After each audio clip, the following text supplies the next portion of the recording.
is probably a 6-hour speech, because his every point is going to be refuted. Every point. But my voice ain't there. I want you to stay with me. If I lose my voice, I'm going to stop my speech.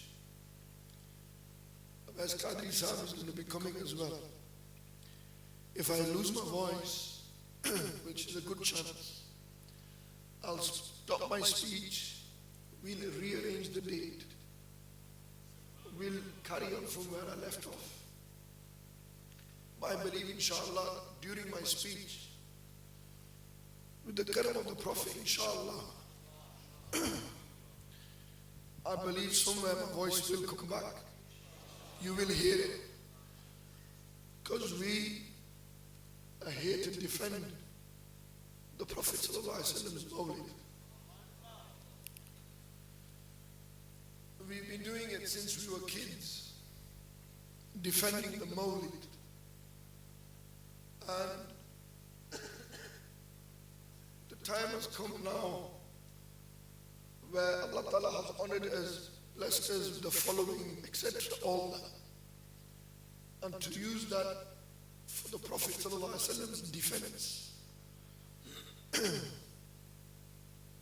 And it's an honor, with or without a voice, whether it's low or whether it's high. It's an honor to defend Rasulullah sallallahu alaihi wasallam. I'm going to re-mention that point. If my voice, I lose it, I'll stop and I'll do this again. Now there's a lot of people here today. We didn't advertise this event except what I mentioned in videos. I'm going to tell you the full story of what's happened and how it happened. I'll do that as soon as I start my speech. I just want to thank everyone who's united on this issue. I don't think I've ever seen this much unity among Sunnis on an issue. I don't think I have. Other than the Hafiz and Musa Risalat, when we went to Downing Street. But to see the young Muslims, Sunni Muslims, the true Ahlul Sunnah, to come and unite on this mas'ala. There's a huge onslaught on this issue. There's other more important issues. I know that. But right now, this is one of the biggest issues. On my Facebook insights, touching nearly 1 million. 1 million we've reached regarding this mas'ala. My page has reached 1 million in relation to the Mawlid issue. To defend it, to honor it, to respect it. Because there's people out there who disrespect and dishonor Nabi alayhi salatu wassalam's milad. They consider what we are doing is haram. They think we are all individuals who commit haram right now. They don't accept us. They believe this is unheard of. It's an innovation. The Prophet never did it, alayhi salatu wassalam. Companions never did it. The scholars never did it. You made this up. It's a question for many years we've been looking at. We've had many lions stand and they've defended it. Many have. And they did a grand and great job. One of them, Sheikh Asrar, his most recent speech about 3-4 years ago. Mawlid Fact or Fiction. Great speech. Sakim Shami Sahib, Sakim Shami Sahib, he's done a speech on Mawlid. But this speech is more a debate than a speech. His every point I want to analyze. He's accused us. He has slandered us. If you listen to him recently, today, the subject completely changed. It's a character assassination of me. I'm now in the limelight for him, not the Mawlid. These are fitnas in our times. Anyhow, I'm going to begin. Allah Ta'ala give me tawfiq to speak the truth. Allah give me tawfiq to defend the honor of Rasulullah Sallallahu Alaihi Wasallam. Allah give me tawfiq to speak the truth and to deliver this truth to all of you. For indeed, tawfiq is from Allah and the truth is from Allah. وَمَا تَوْفِيقِي إِلَّا بِاللَّهِ الْعَلِيِّ الْعَظِيمِ. Alhamdulillah. Alhamdulillah Rabbil Alameen. Wassalatu wassalam. Where Allah and His Habib, Sayyidina Muhammadur Rasulullah Sallallahu Alaihi Wasallam prohibited, my words were prohibited. They did nahi in to celebrate the Mawlid of the Prophet alayhi salatu wassalam.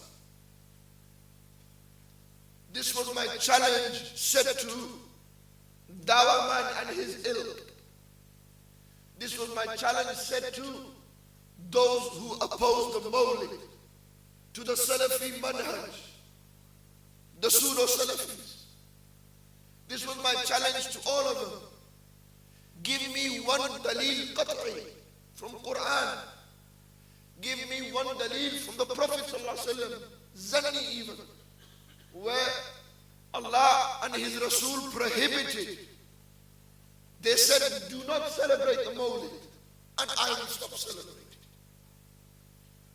This was my challenge I set out last year in the month of Mawlid. A year passed by, and on the 26th of December, he responded to my challenge with a speech that was an hour and a half. He delivered this speech and put it on YouTube. As soon as he delivered this speech and put it on YouTube, in the speech he did ishara to an imam. He indicated and did ishara to an imam. That was me. He said there's an imam who set a challenge. And he mentioned, till now, he hasn't taken my name, I don't think. Till now, I don't think he's taken my name. No problem. There's plenty of others who are. You don't need to take it. Brother or imam or respected brother, mashallah, very good. He delivered his proof in response to that challenge. And he delivered it so that I respond to his evidences as well. I put a video in which I said, I've listened to your speech and I'm inviting you to come to today's talk, this one now, on Monday. I extend my invitation so you come. He put a video up presenting 2 more proofs. I asked for an invite, not a video. I asked for a response to my invite, not a video. No problem. We mentioned that as well. This individual, at that moment in time, put this video up and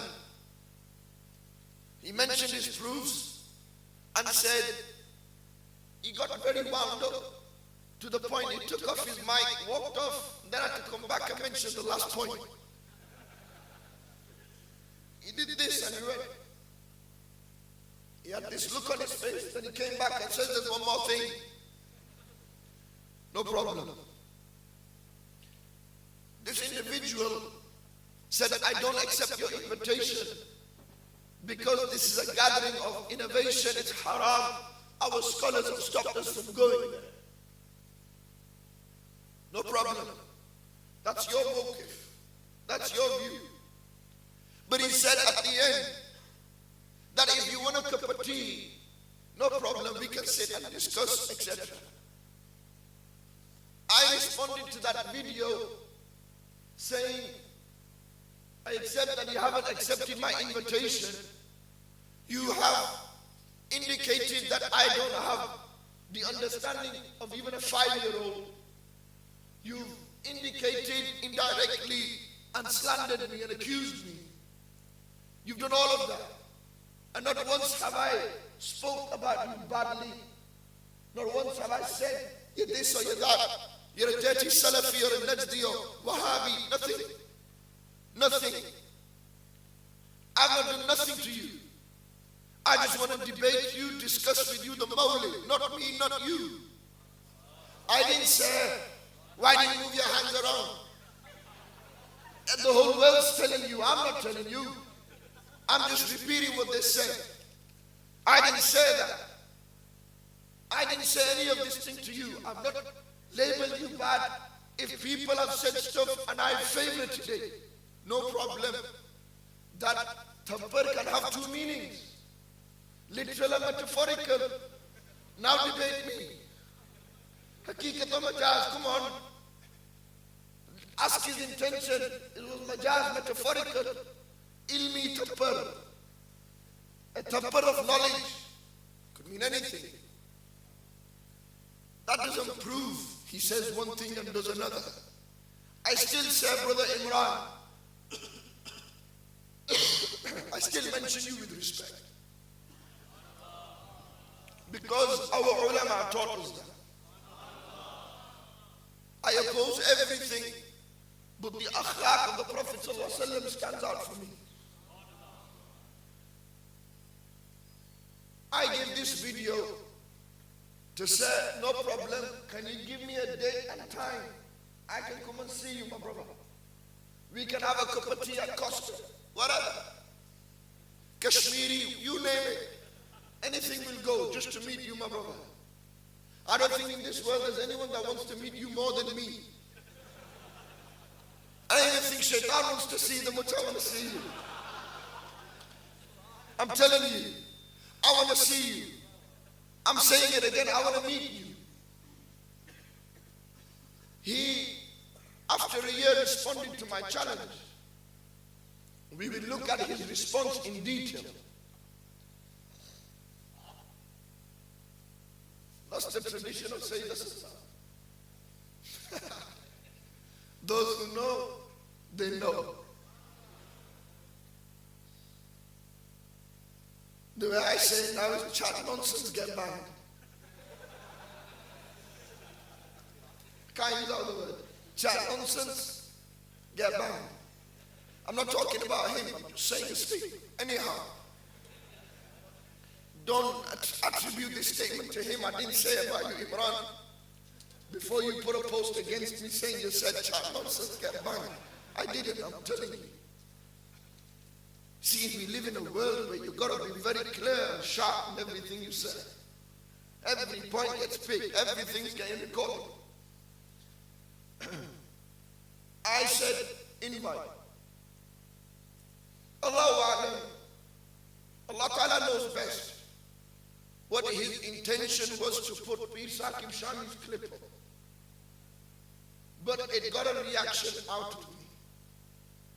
He deliberately, Allahu A'lam again, I'll take his word back, he put this clip up where Pir Saqib Shami was discussing and mentioning قُلْ بِفَضْلِ اللَّهِ وَبِرَحْمَتِهِ, this verse, and quoted Ibn Abbas, his view on this, to which I responded and said, this view is an accepted viewpoint. And I mentioned the narration of Abu Shaykh from Ibn Abbas, and further supported by Ibn al-Jawzi, Muhaddis Ibn Jawzi's chain of the heart from Sayyidina Abbas, Ibn Abbas radiyallahu ta'ala anhu. I responded to this, to which he said the chain's weak, we don't accept weak narration.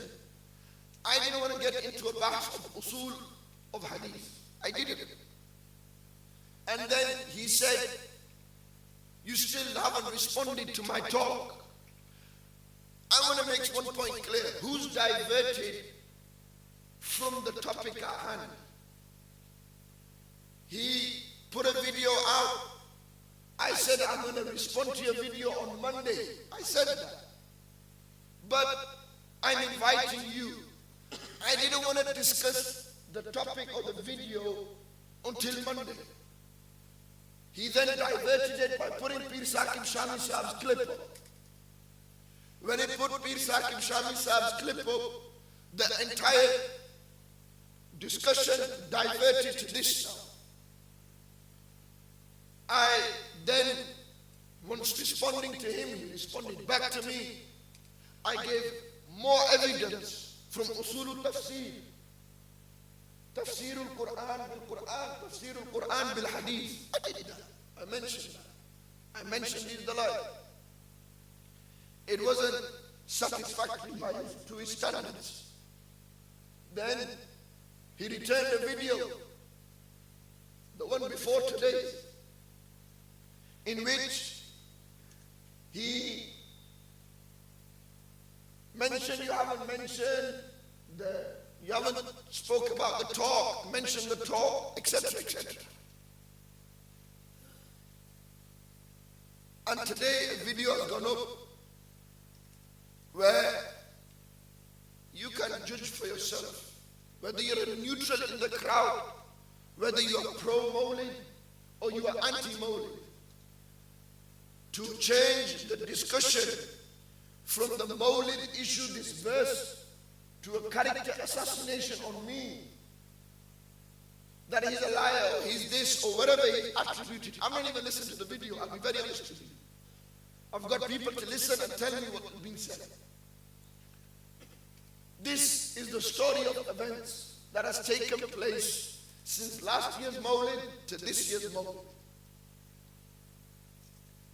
Let me start off now, after this introduction, to make you understand and put things in your perspective and into your mind. If this is a debate, ulama sat here, they'll tell you, write down your da'wah, write down your claim. What is it that you are arguing against? He's arguing against the practice of Mawlid, the permissibility and validity of Mawlid.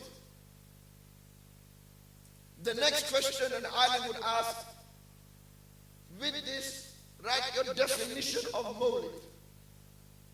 Define Mawlid first. If Mawlid is Christmas lights and this, if this is your definition of Mawlid, then leave it. Define Mawlid.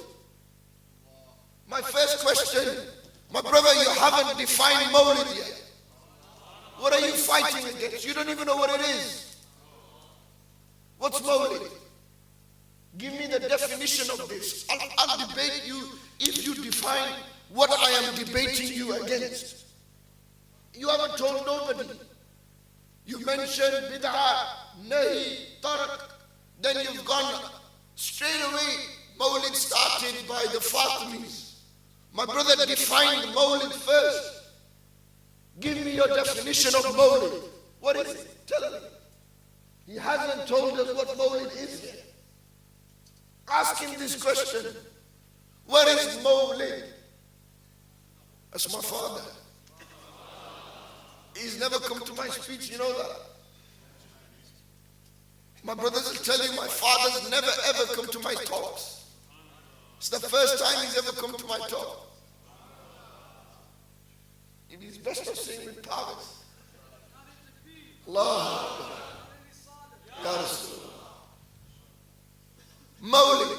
What is Mawlid? Define Milad. Mawlid to me. The word Mawlid. Define it. What is Mawlid? I'm asking you this question. If somebody asks you the definition of Mawlid, if somebody asks you this definition, what is your answer? Have you ever pondered over this? We debate this issue. We argue to and fro, for and against. But what is Mawlid? Think about it. What is Mawlid? Shall I tell you what Mawlid is?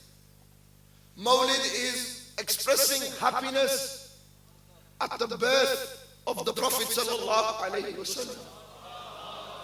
It is praising the birth of Rasulullah alayhi salatu wasalam, expressing happiness and praising this. The word Mawlid in language, lugha, the Arabic language is masdar mimi of walada yalidu. The word Mawlid denotes time and place, ismul zarf, zarf zaman and zarf makan. Zarf zaman, this is that noun which denotes place. Zarf zaman, time, makan, place. The word Mawlid literally means the time and place of the Prophet ﷺ's birth. And it is to be happy. My definition of Mawlid is to be happy at the Prophet ﷺ's birth. Take this definition to ulama and muftiyani hazrat. Ask the scholars, what hukam, what ruling will you give if this is the definition of Mawlid? If this is the definition of Mawlid, to be happy and to express praise at the birth of the Prophet ﷺ, tell me, what ruling will the scholars give? I have asked some of the biggest scholars in this country that if this definition was presented to you, what is the hukam? And ulama will tell you, it is wajib. Leave sunnah, leave bid'ah, leave all of this. If you ask your scholars to express happiness at the birth of the Prophet, to be happy that they were born. This is my definition of Mawlid. To be happy that the Prophet ﷺ was born, what ruling would be applied here? Put your hand on your heart and ask this question. Ask your heart that to be happy at the Prophet ﷺ's birth, is that not what every believer is? Isn't that what he feels, to be happy? If you're sad the Prophet ﷺ was born, let's put it the other way. Let's do the acts of this. Opposite. If you were sad the Prophet ﷺ was born, where would your iman be? What iman do you have in your heart? You're not even a mu'min. You have no iman inside your heart. It is a rukn of iman. It is a rukn, it's a pillar of your belief. To be happy at the birth of the Prophet ﷺ. My brothers and sisters, that is my definition of Mawlid. That is the definition of Mawlid. To be happy at the birth of Rasulullah ﷺ. Tell me, if I concluded my speech here now, right now, is there any contention to even debate? Have I given you opportunity to say, argue with me? Imran, my question to you now. Ask your ulama, the Salafi ulama. Ask them that if this definition that I've given, which is true, to be happy at the birth is haru shukr, to express happiness at the birth of Rasulullah sallallahu alaihi wasallam, is this hukam wajib or not? To be happy they were born. The Prophet sallallahu alaihi wasallam came into this world. It is wajib, necessary upon every mu'min, every believer, everyone who says La ilaha illallah Muhammadur Rasulullah, to believe in this and accept this. Hazrat, this is my definition. I start with that. I start with this definition. And to prove this definition, I bring the Quran and Sunnah forward. Let's look at what the Quran has said. If this is what I have established, I begin with the verse of the Quran. قل بفضل الله وبرحمته فبذلك فليفرحوا هو خير مما يجمعون. Allah Ta'ala said, "Qul, O my beloved, you tell them. O my beloved, you tell them. You tell the people. Bifadlillah, fadl of Allah, by the fadl of Allah, wa bi rahmatihi, and by His mercy, through His fadl and through His mercy. Fabizalika, it is for that. Falyafrahu, that they should rejoice." If we was to analyze this grammatically, he said, how relevant is this verse to the Quran, to the Mawlid? How relevant is this to the Mawlid? Analyze this grammatically. Jar and Majroor has come first. Jar and Majroor, the ulama will understand this terminology, and those who this is going to, they will understand hopefully as well. When Jar and Majroor comes before the sentence, you need to start the sentence. لِإِفَادَةِ الْحَصْرِ, it gives the meaning of exclusivity. It's exclusive. قُلْ بِفَضْلِ اللَّهِ وَبِرَحْمَتِهِ. This kul bifadlillah wa birahmati, this is now become exclusive. Fabizalika, fa here is sababiyya. It is here for sabab. There's a reason that it's coming for. It's explaining the reason. Falyafrahu is fi'l amr. Fi'l amr gives hukm of wujub.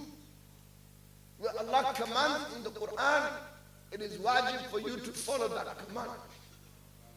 The command is فَلْيَفْرَحُوا. They should be happy. They should rejoice. They should celebrate, commemorate. Celebrate, commemorate. These are words in the English language.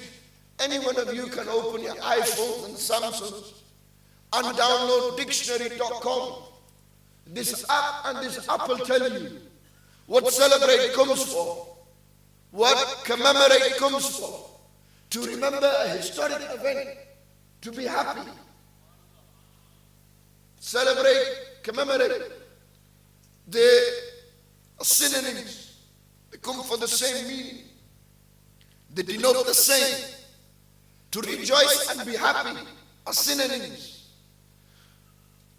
Allah said, be happy. Be happy at what?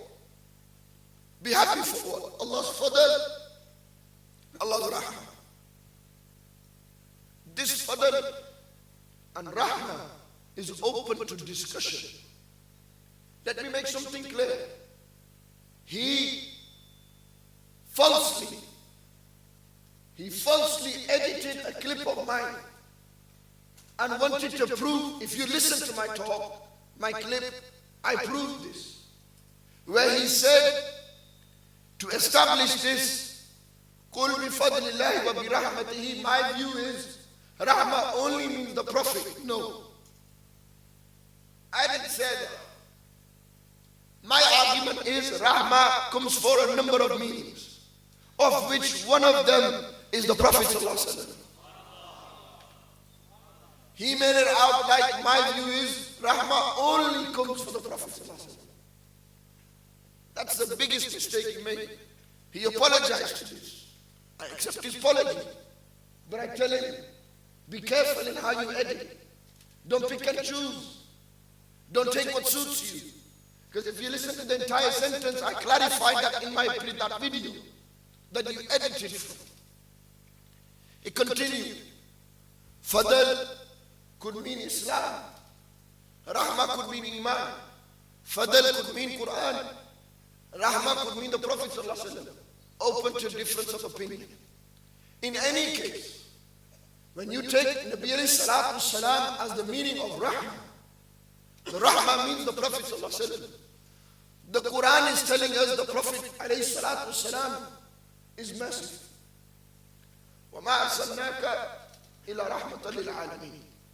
The highest authority within the usul of tafsir by which or through which Allah Almighty explains His own word, through His own word. Tafsir al-Quran bil-Quran. Allah commentates, Allah explains the Quran with the Quran. Like, Sirat al-Ladhina an'amta alayhim. Sirat al-Ladhina an'amta alayhim. Sirat al-Ladhina an'amta alayhim. An'amta has been used. In another verse, Allah Ta'ala said, An'am Allahu alayhim. An'ama was used there. An'ama was used here. They were used both together. Yani Allah used it in Surah Al-Fatiha and in the other verse. Ulama say, if you want to know the path of those who are guided, those who have been guided, if you want to know the path of those who are guided, Allah explains that path in this verse. أَنَمَ اللَّهُ عَلَيْهِمْ مِنَ النَّبِيِّينَ وَالصِّدِّيقِينَ وَالشُّهَدَاءِ وَالصَّالِحِينَ. The path, أَنَمَ اللَّهُ عَلَيْهِمْ. Allah Almighty has chosen for them who? Chosen who? The prophets, the truthful, shuhada, martyrs, salihin, pious people. Allah explains Sirat al-Ladhina an'amta alayhim with this verse. Likewise, قُلْ بِفَضْلِ اللَّهِ وَبِرَحْمَتِهِ. Rahmah is explained by Allah when He said, وَمَا أَرْسَلْنَاكَ إِلَّا رَحْمَةً لِلْعَالَمِينَ. Hazrat, for one moment, let's leave the call of Sayyidina Abdullah ibn Abbas radiyallahu ta'ala anhuma, whether Ibn Jawzi mentioned it or whether Imam Jalaluddin Suyuti mentioned it. Are you going to dispute what Allah said in the Quran? Tell me that. Are you going to dispute what Allah said in the Quran? Allah is explaining the Quran with the Quran. Rahmah means the Prophet sallallahu alaihi wasallam. I am not saying this is the only meaning. No. I am saying this is one of the meanings. Once I've established, how can you further debate them? Leave the call of a Sahabi for one moment. I'm giving you stronger evidence to prove this. That Rahmah can mean the Prophet sallallahu alaihi wasallam. Allah is telling us, إِنَّمَا أَنَا رَحْمَةٌ مُهْدَاتٌ. That indeed I am, O people, ya ayyuhan nas, إِنَّمَا أَنَا رَحْمَةٌ مُهْدَاتٌ. I am a mercy that Allah sent as a gift to you. Amazing, isn't it? The Prophet is telling the people He's Rahmah. Allah is telling the people He's Rahmah. Sayyidina Abdullah ibn Abbas, whether strong or weak, they are saying Sayyidina Rasulullah sallallahu alaihi wasallam is Rahmah. You talk about Sahaba's understanding. What is Ibn Abbas's understanding here? What is their understanding here? Tell me this. I leave this question with you. They understood Rahmah to mean the Prophet sallallahu alaihi wasallam. They understood that. That is what is established. So don't linger and ask for change, etc. That is a side point. Proven from Quran and Hadith. Nabi alayhi salatu wasalam, being a mercy, is established, and meaning the Prophet sallallahu alaihi wasallam, this ayah can mean Nabi alayhi salatu wasalam. That's also been established as well. Once establishing this, if we now bring it back into the greater context, wider context of this ayah, قُلْ بِفَضْلِ اللَّهِ وَبِرَحْمَتِهِ. Say to them, O people, say to them, O my Nabi, O my beloved, to the people, tell them that it is with the fadl of Allah, the Quran, and His mercy, the Prophet ﷺ, that they should sababiyah. This is the reason for them فَلْيَفْرَحُوا to rejoice. Allah is saying, be happy at the Prophet ﷺ. If we're happy with the Prophet ﷺ, we certainly automatically must be happy with his birth as well. That is what is understood from this ayah. You ask me, how is this relevant to the Mawlid? I've just proven it to you. I just explained to you. Further evidence from the Quran. Allah Ta'ala talks about the previous Anbiya that came before. Allah Ta'ala honors their days of birth. When He said, وَالسَّلَامُ عَلَيَّ يَوْمَ وُلِدْتُ وَيَوْمَ أَمُوتُ وَيَوْمَ أُبْعَثُ حَيًّا. Sayyidina Isa alayhi salatu salam said, وَالسَّلَامُ عَلَيَّ, peace be upon me. When? Ask the Quran. Yawma wulidtu. Mawlid is mentioned here. Mushtaq of Mawlid. Yawma wulidtu. Peace be upon me the day I was born. Hazrat Isa alayhi salam said, peace be upon me the day I was born. Ya Allah, are the days the prophets are born on, are they days of peace? Allah is telling us in the Quran, of course the days of peace. Salamu alayya yawma wulidtu wa yawma amut. Somebody might say, Isa alayhi salam said this, but in which book is it mentioned? Whose word is it? Is it the word of man, or is it the word of the Creator? Subhanahu wa ta'ala. This is the word of Allah. Allah Ta'ala mentioned Sayyidina Isa alayhi salam. He said, peace be upon me the day I was born. Amazing. That's the first day. Salamu alayya yawma wulidtu wa yawma amutu. Peace be upon me the day I leave this world. Allah is answering the objection you have. The Salafis have. The Prophet was born on the same day, and he passed away on that day. That day must be, how can you celebrate his passing? Hazrat Isa alayhi salam said, peace be upon me the day I was born. The day the prophets leave this dunya is a day of peace as well.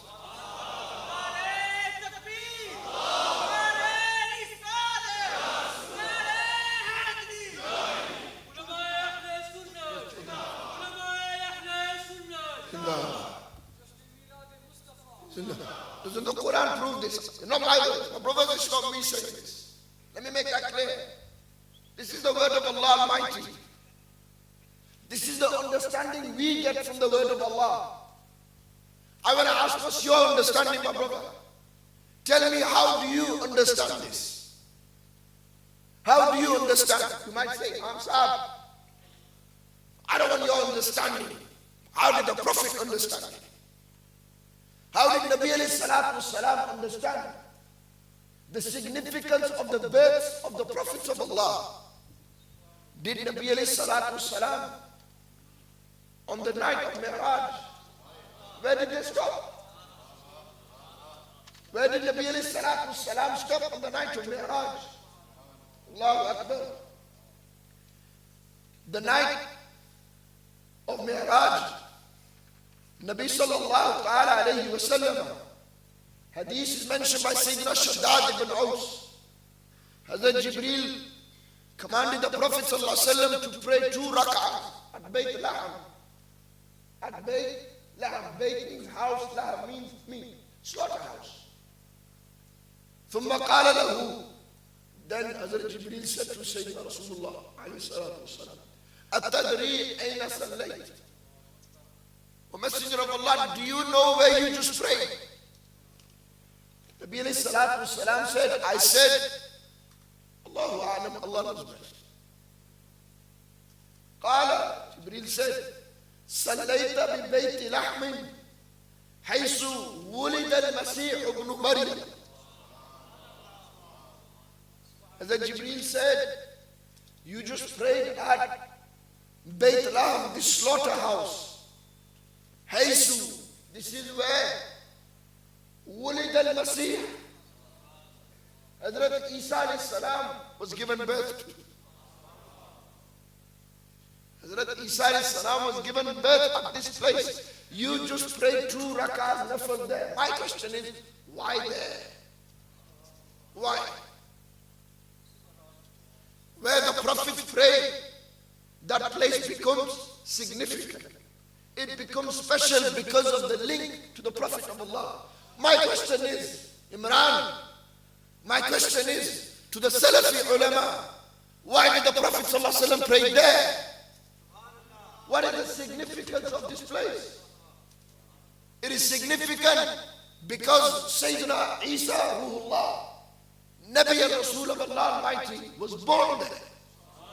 Hazrat, if Isa alayhi salam was born there, it's special. What do you think about the place where the Prophet was born? My question, ponder over this. What's your understanding? You can say, Imam Sahib, your understanding is this. What did the Prophet understand? This is what they understood.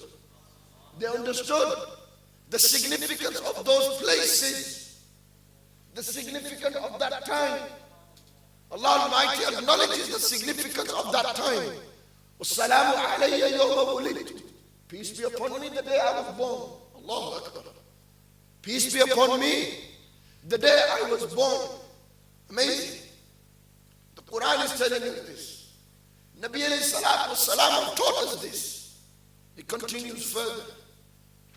Then we see Allah Ta'ala said in the Quran, لَقَدْ مَنَّ اللَّهُ عَلَى الْمُؤْمِنِينَ إِذْ بَعَثَ فِيهِمْ رَسُولًا. These are my proofs, evidences, where expressing happiness at the Prophet ﷺ's birth is necessary upon every believer. Certainly, Allah Almighty favored the believers. مَنَّ اللَّهُ عَلَى الْمُؤْمِنِينَ إِذْ بَعَثَ فِيهِمْ رَسُولًا. When ba'asa has been used here, when he sent the Prophet to them. Nabi alayhi salatu wassalam's coming is a day of blessing. It's a day of mercy. It's a significant day. According to the Quran is telling us this. It is a special day. The day Allah Ta'ala sent Rasulullah sallallahu alaihi wasallam to the believers. This is Allah Ta'ala's favor upon the believers. There's a difference between a blessing and a favor. I give you something, you are blessed with it. It's a blessing. Imam Sahib gave me a scarf. Not that it's blessed, but you get it and you think in your mind, no problem. You get a blessing from a great Allama of our time. He gives you something. It's a blessing. I will cherish this, honor this. But when you are in need of help, when you are in need, you don't know, and you get a blessing, that blessing now becomes a favor. He's helped you. He's assisted you. Allahu Akbar. The difference between blessing and favor, after understanding the simple example, Allah Ta'ala didn't say, certainly Allah bless the believers. Manna comes for ihsan here. The Arabic language open it. Manna here comes for ihsan. Certainly Allah Ta'ala favored the believers. Allah Ta'ala did ihsan upon the mu'mineen. He didn't say mankind. He specified believers. Those who believe, for them it is a favor. For those who don't believe, they don't know. What do they understand? What do they know? Those who know, they know. Those who know. If you're a believer, you know that the Prophet ﷺ's birth, Nabi alayhi salatu wasalam's birth, Allah Ta'ala sent this as a favor. Nabi alayhi salatu wasalam's coming is a favor. If a favor comes to you, the least you do is thank. Izhar shukr. Say, Ya Allah, thank you. You thank that person. Bila tashbih wa tamsil, you say, Ya Allah, thank you that you've given me such a blessing. You've done such a favor that in the entire Quran you have never referred to. You have never referred to any blessing as a favor. But here you refer to this blessing as a favor. Allahu Akbar. The least we should do is thank Allah Ta'ala the day the Prophet ﷺ came to this world. That's the least. The least. And these are people trying to say, no, you can't do this. This is not. I am certain 99.9% they will agree with what I'm saying now. They can't dispute it. How can they not thank Allah for the Prophet's birth? You had the Quran after the Prophet came. You had Iman and Islam after the Prophet came. Nabi alayhi salatu salam came and you understood the Quran. So how can you not? And another verse of the Quran, Allah said, talk about the blessings of your Lord. وَأَمَّا بِنِعْمَةِ رَبِّكَ فَحَدِّثْ. Talk about the blessings of your Lord. Talk about it. Do tahdith. Talking about the blessings of Allah is something that is promoted in the Quran. When Allah blesses you with a boy, you write posts on Facebook telling the world, Allah has given me a son, Allah has given me a daughter. You feel very happy at that point. Why can't you write a post in the honor of the Prophet? Why can't you write a post in honor of the Prophet ﷺ's birth? You can write it for your own son. Who's your son? Who is your daughter? Nothing in comparison to Sayyidina Rasulullah sallallahu alayhi wa sallam. And people want to stop. People, they want to stop this. How can you write? What's wrong with that? Allah said, talk about His blessings. What's the greatest blessing? We believe the greatest blessing is Sayyidina Muhammad Rasulullah sallallahu ta'ala alayhi wa sallam. Hazrat, these are proofs of why we believe, we celebrate the Mawlid, we express happiness at the birth of the Prophet sallallahu alaihi wasallam. These are proofs from the Quran. The Quran is telling us this. When we move further, we look into the ahadith. After the four proofs, hujjats within our Sharia, Quran, Sunnah, Ijma', Qiyas. We've looked at the verses of the Quran. When we go into verses of or ahadith of the Prophet sallallahu alaihi wasallam, let me start with the first of these. The first hadith that he picked on. He picked on this hadith and said, how foolish is your knowledge, how bad lack of knowledge you have. You don't know Bukhari? I'll teach you Bukhari now. This andaz is changing now to Munazir andaz. Open up Sahih Bukhari. The hadith of Abu Lahab. He said, you put this on your Facebook page. And we write the hadith of Abu Lahab. Hazrat Muhtaram, here we have ulama present, Bukhari Sharif. Here is the hadith in Bukhari Sharif. He was mentioning to you, I've written, I'm the type of speaker that when I mention a point, I mention points. At times we don't reference. He said, you don't reference. I said, no problem. You want me to reference? I'll bring you references. Look, you had books behind your back. I have books in front of me now. I'll give you reference. Here, Bukhari Sharif Hadith, Hadith 5101. The Hadith is clear. Nabi alayhi salatu wassalam, Urwa ibn Zubair mentions Habiba, from the daughter of Sayyidina Abu Sufyan, أخبرتها. She was informed, she informed her. أنها قالت, that she said, and the hadith goes on. The most important part of this hadith I want to mention here. When the Prophet ﷺ was born, Nabi alayhi salatu wasalam's uncle Abu Lahab. Abu Lahab is cursed by name in the Quran. Tabbat yada Abi Lahab. Even Pharaoh's name is not being mentioned. Pharaoh is his title, not his name. Pharaoh's name is not being mentioned. But here Abu Lahab's name is mentioned in the Quran. Tabbat yada Abi Lahab. May the two hands of Abu Lahab be perished, destroyed.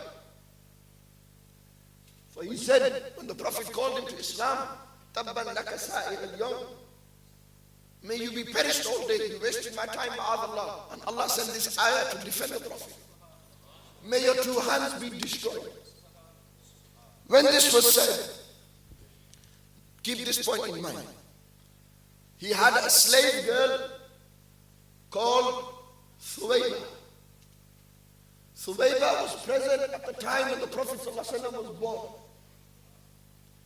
She came to Abu Lahab and told Abu Lahab that your brother's wife has given birth to a boy. When this was said, Kana Abu Lahabin a'taqaha. Abu Lahab freed her. Abu Lahab freed her and did ishara with his fingers. Go. You brought me good news. I free you from slavery. This is what he did. Then it continues. And فأرضعت النبي صلى الله عليه وسلم فلما مات أبو لهب أريه بعض أهله بشر حيبة. Abu Lahab passed away and some of his family seen him in a dream in a bad state. قال له, they said to him, ماذا لقيت? How have you found the next world? How is your state? قال أبو لهب, Abu Lahab said, لم ألقى بعدكم خيرا. I have not found any good. غير, except, there's one exception.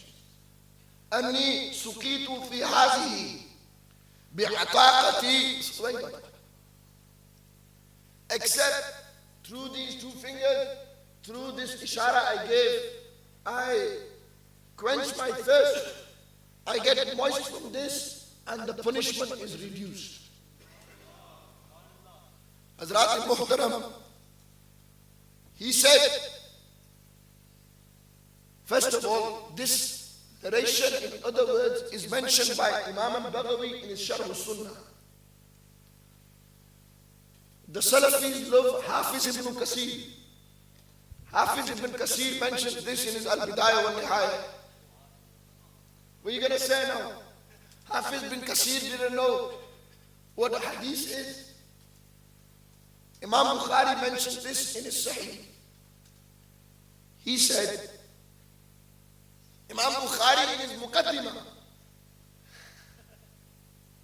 Qari Sahib knows why. I'd laugh loud, but I got no voice left. Imam Bukhari mentioned in his Muqaddimah, Imran, ulama here, where's Bukhari's Muqaddimah? Does Bukhari have a Muqaddimah? Maulana, does Bukhari have a Muqaddimah? Let me open up Bukhari Sharif for you, Imran. I think your scholars just gave you a script to read off. Allah knows best, without any mock. This copy, Abu Abdullah al-Bukhari, Nasabahu wa Miladuhu, his tarjuma, his biography. Oh, there's no muqaddimah. Imran, my challenge to you, find me Bukhari's muqaddimah. Find me. I promise you'll never find it. Bukhari doesn't have a muqaddimah, a preface. He doesn't. Imam Muslim had it in Sahih Muslim. His words were, Bukhari in his muqaddimah mentioned this hadith is mu'allaq. My question is, how many types of mu'allaq are there? Forget everything else.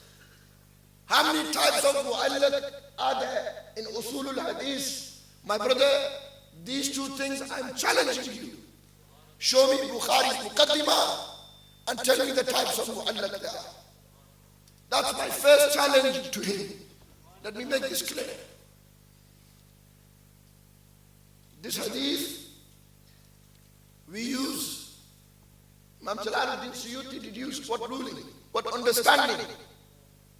That if a kafir shows happiness at the birth of the Prophet ﷺ, then and his punishment is reduced. What do you think the reward will be for those believers who show happiness at the Prophet's birth?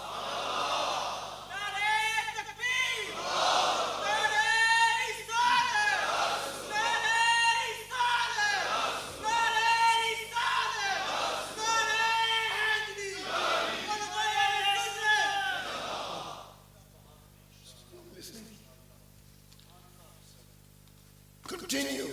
That's my first proof. We use this to say that you can express happiness. It's a dalil for us. We use it for fadail. You tell me where Bukhari's muqaddimah is. He says, I'm jahil. I may be. I don't have a lot of knowledge. But I thank Allah for the teachers He's given me. I thank Allah for the ustaz He's given me. Shaykh al-Hadith Sahib Maulana Zulfikar Haidar. Hazrat Muhtaram, the next hadith we all know very well. Mentioned by Imam Muslim in his Sahih. And Abi Qatadata, anna Rasulullah sallallahu alayhi wa sallam, su'ila an yawm al-ithnain. Muslim mentions in his Sahih from Sayyidina Abi Qatada radiyallahu ta'ala. Nabi alayhi salatu salam was asked. Nabi alayhi salatu salam was asked about the day of fasting on Monday. Fasting on the day of Monday. And sawmi yawm al-ithnain. Why do you fast on Monday? They were asked this question. فقال, look at the ذاك يوم ولدت فيه ويوم بعثت فيه. That is the day. That is the day. ذاك يوم ولدت فيه. I was born on.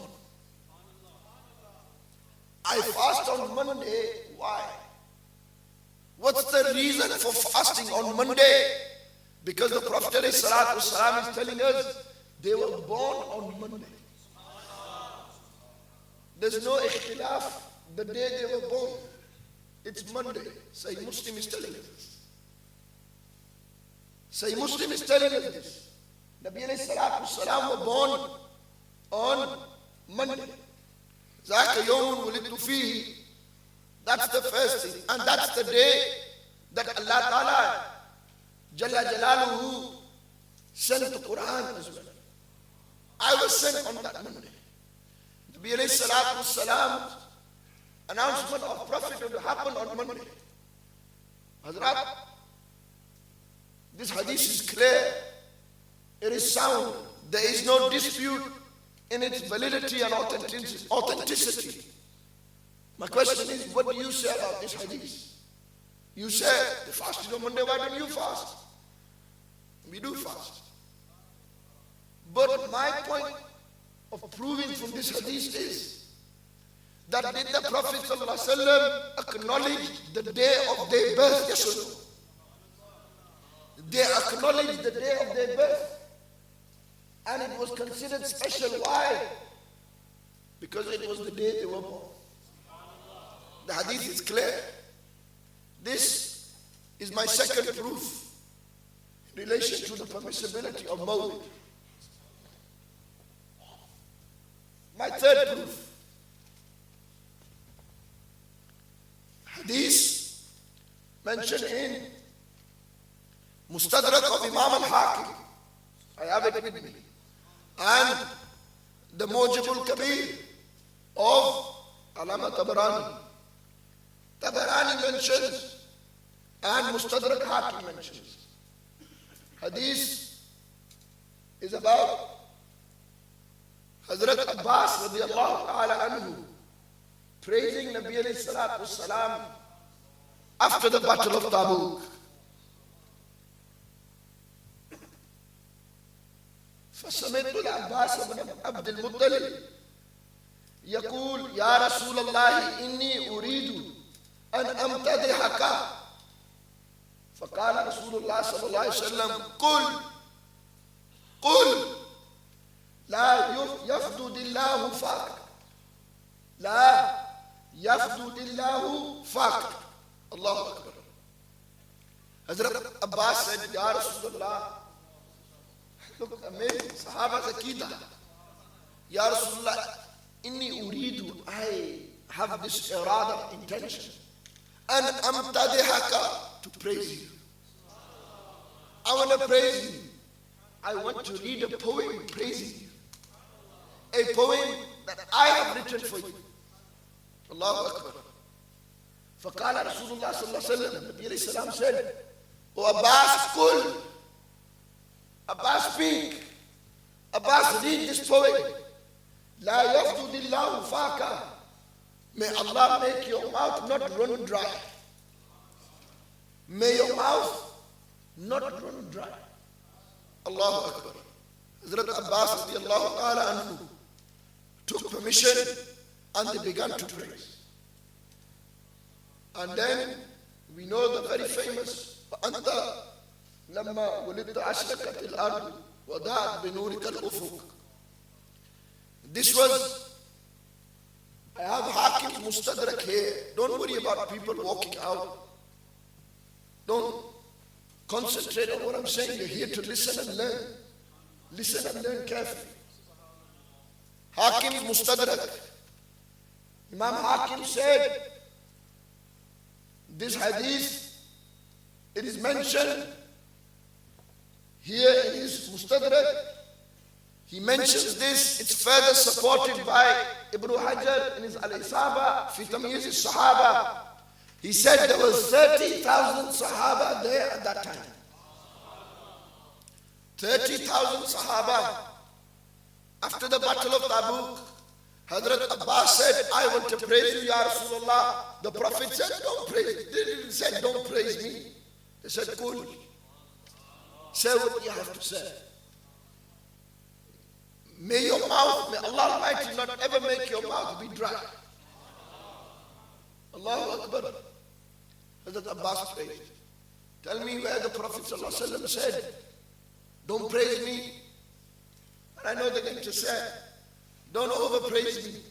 They bring this hadith, but they've not understood this. On another day I'll explain to you. Nabi alayhi salatu wasalam didn't say, stop it, it's too much.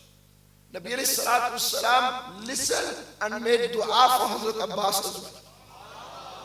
30,000 Sahaba listened to this poem which spoke about the birth of the Prophet. Even the Sahaba,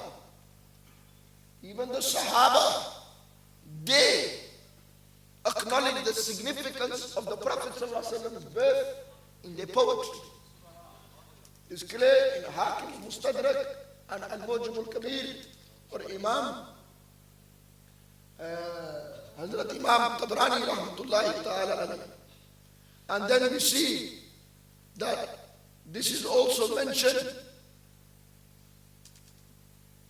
again in Tabrani and in Mujam Alama Hakim's Mustadrak. The next hadith, if we was to open this, another dalil for the validity according to the Sahaba, what they understood. But this is by the Prophet sallallahu alaihi wasallam. Nabiya sallallahu alaihi wasallam aqa an nafsihi ba'da an-nabuwwati. Nabi alayhi salatu wasalam performed their aqiqah after the announcement of their prophethood. What is aqiqah?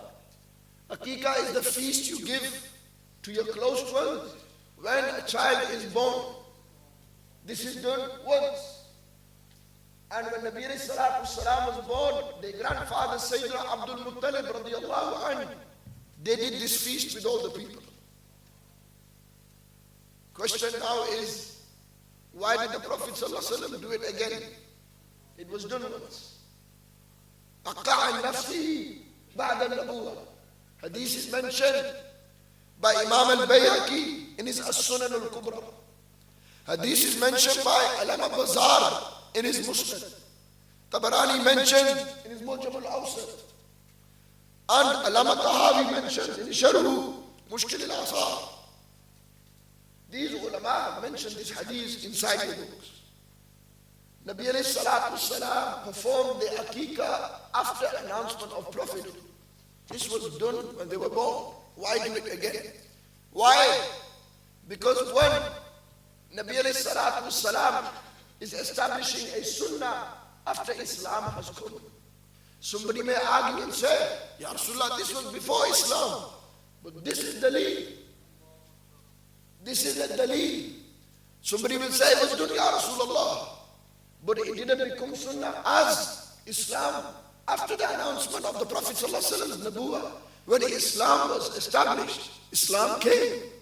At that moment in time, Nabi alayhi salatu wasalam established this as a sunnah, telling us that Nabi alayhi salam understood the significance of their own birth by doing Aqiqah, not once, it was done once, not that time they did it themselves again.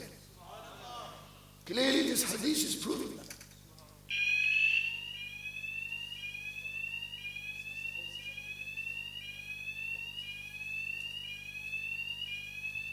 Should watch where you put your hand. Durushi pari Allahumma salli ala Sayyidina Muhammad.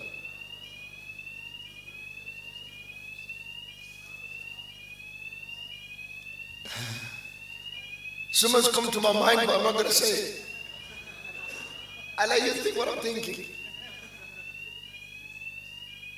Salatu wassalamu alayka ya Sayyidi ya Rasulullah wa ala alika wa ashabika ya Sayyidi ya Habibullah. Salatu wassalamu alayka ya Sayyidi ya Rasulullah wa ala alika wa ashabika ya Sayyidi ya rahmatan lil alamin. Hazrat, Nabi alayhi salatu wassalam performed the Aqiqah not once, twice. Twice the Aqiqah was performed. Not once, twice. First time by the grandfather, second time themselves. Establishing a sunnah, a practice, that when a child is born, express happiness. Nabi alayhi salatu wasalam doing this after announcement of prophethood is the daleel. Nabi alayhi salatu wasalam, after the advent of Islam, were happy at their own birth. That's why they did Aqiqah again. Hadith is mentioned clearly. It is mentioned there.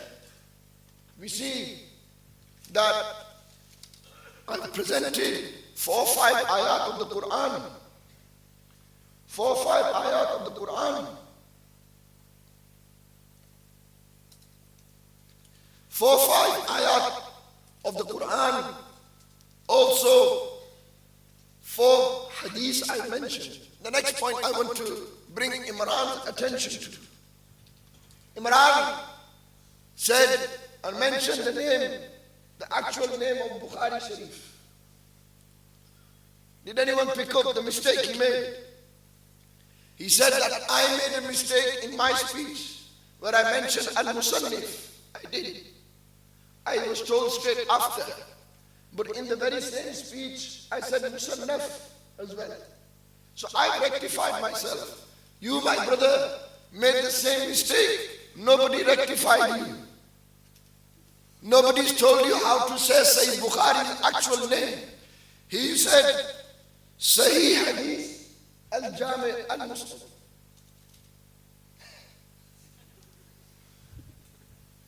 They talk about Bukhari so much, but they don't even know how to say the actual name of Imam Bukhari's book properly. How do you say? Al-Jami' al-Sahih al-Musnad min hadith Rasulullah sallallahu alayhi wa sallam wa sunanihi wa ayyamihi. That's how you say the names of books, my brother. That's how you say the names. You said Bukhari, my brothers, who are you taking knowledge from? An individual who can't say the names of Bukhari Sharif properly. Yet this is the most authentic book after the Quran. Authentic book. Yet he doesn't know how to pronounce the name. He said, Sahih Hadith, Al-Jami' al-Musnad. No. Al-Jami' al-Sahih al-Musnad min Hadith Rasulullah sallallahu alayhi wa sallam wa sunanihi wa ayyamihi. That's how you say the name, my brother. Just have to make that point. Because we have to go through everything. Allahu Akbar. Hazrat, this hour and 10 minutes was just to establish proofs, evidences for why we celebrate the Mawlid of the Prophet sallallahu alaihi wasallam. Nabi alayhi salatu wasalam, recap, performed their own akika after announcement of prophethood. Nabi alayhi salatu wasalam, Sahaba, praised the birth of Rasulullah sallallahu alaihi wasallam. The Prophet alayhi salatu wasalam didn't stop them. Nabi alayhi salatu wasalam fasted on Monday because they was born on Monday. And Abu Lahab freed. And he mentioned all this. Hafiz ibn Kasir mentions this. If I'm wrong for understanding this, what is Ibn Kasir's understanding then to me? Tell me, was Ibn Kasir wrong as well? Are you going to put the same fatwa on him? Was Imam Suyuti wrong as well? Are you going to put the same fatwa on him? Points to ponder and question. The next matter I want to discuss, and there are 7 matters I need to go in total. The next is a very big matter which I think everyone will be very interested in. It's the hot topic of bid'ah. Innovation. Innovation, bid'ah, bid'ah, bid'ah. It's a bid'ah, brother. Mawlid is a bid'ah. Let me start this discussion with our claim of what bid'ah is. Our da'wah, our claim, is there is a concept in Sharia of good bid'ah and bad bid'ah. And this was the understanding of the Sahaba, and this was the understanding of the Imams, the true Imams of the Ahlul Sunnati wal Jama'ah. This is my claim, my da'wah. And for this, I present my dalil. Nabi alayhi salatu wasalam said, very famous hadith, Kullu bid'atin dalal, wa kullu dalalatin finnar. This hadith is mentioned in Bukhari Sharif. It literally translates to every innovation is bad. And every bad thing, misguided thing, every innovation is misguided. Every misguided thing is in the hellfire. That is the literal translation. My understanding and the understanding of the Ahlul Sunnati wal Jama'ah is every innovation that is against the Quran and Sunnah, every innovation that is against Quran and Sunnah, that is bad. This is my understanding and the understanding of the Ahlul Sunnah. I'll prove this. If we just stick to this hadith in Bukhari, every innovation is misguided. They say kullu means kullu. Every means absolutely every. I bring a hadith from Jami' Tirmizi where the Prophet ﷺ said, kullu aynin zaniya. Every eye is a fornicating eye. If we say every eye, what about if he's blind and he can't see? Point to think about. He's never seen haram because he's blind. First, every eye Does that include, ma'azallah, the Prophet's eyes? The Prophets of Allah's eyes? If we say every single eye, that would include the Prophet's eyes as well, ma'azallah. But they say, no. Here it's not every eye the way you said it. It is every eye that has the intention of zina. That is the eye of zina. Every eye that has this premeditated intention. Not every single eye. If every doesn't mean absolutely every here, then how we understand this in every innovation doesn't mean absolutely every innovation. I've given you another hadith where the words are similar, kullu bid'atin dalala, kullu aynin zaniya, etc. We see that if we take this understanding of every innovation is misguided, and every misguided matter is in the hellfire. I want to give you an example. The Prophet ﷺ and Allah Ta'ala told us to fast in Ramadan. فَلْيَصُمْ. Fast. Fast the fasts of Ramadan. Fasting is for which month? Ramadan. If I say, no, I'm going to fast the same fast in Muharram, is this allowed? How can you fast what the Prophet told us to fast in Ramadan in Muharram? This is bid'ah dalala. This is an innovation that's misguided. We don't accept this. Nabi alayhi salam said, pray 5 times a day. We said, we pray 6 times. It's fun to pray 6. This is an innovative action that is misguided. Why? Because the Prophet ﷺ told us to pray 5, not 6. We can't add. We can't add to what the Prophet ﷺ told us to do. They've told us 5 namaz. We can't make 6 and 7 and 8. We can't do that. Another question. We pray every night from 12 o'clock till 1 o'clock, nafil. Every single night. We pray nafil from 12 till 1. Can we say praying nafil every night at 12 till 1 is allowed? They'll say no. The Prophet ﷺ didn't do this. We will say yes. Why?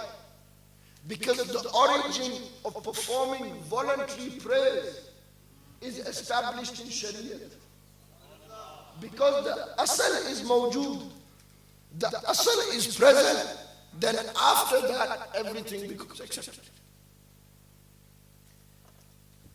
We say kullu bid'atin dalala. Every innovation is misguided. Every single one. So anything you add, these are all misguided matters. Let me now take you to a hadith in Jami' Tirmidhi. You want to understand Jami' al-Sunan of Imam Tirmidhi. In Sunan al-Tirmidhi, you understand. We understand the hadith kullu bid'atin dalalah. They say you understand the Prophet ﷺ from the Prophet ﷺ if they explained. And who understood the Prophet the best? Companions alayhi salatu wasalam. This is the hadith in Jami' Tirmidhi. Ulama, I want you to listen very carefully to the words. Nabi alayhi salatu wasalam said, hadith is mentioned by Sayyidina Bilal ibn al-Harith. Nabi alayhi salatu wasalam said, man ibtada'a bid'atan dalalatan Look, listen very carefully. This is a big dalil to understand kullu bid'atin dalal. Man ibtada'a bid'atan dalalatan la yardaha Allahu wa rasuluhu kana alayhi mithlu athami man amila biha la yunkisu zalika min awzar an-nas shay'a. Nabi alayhi salatu wasalam, they said, Man ibtada'a bid'atan dalalatan, whoever introduces a bad bid'ah. And in the first hadith they said every bid'ah is bad. So they've defined every hadith is bad according to the Salafi understanding. Bid'ah is every kullu bid'atin dalala, every bid'ah is bad according to their understanding.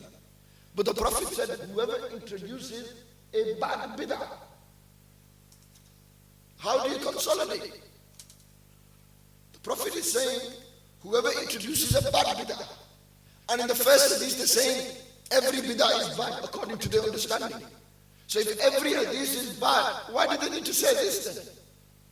They're telling you this because there's a difference between good bid'ah and bad bid'ah.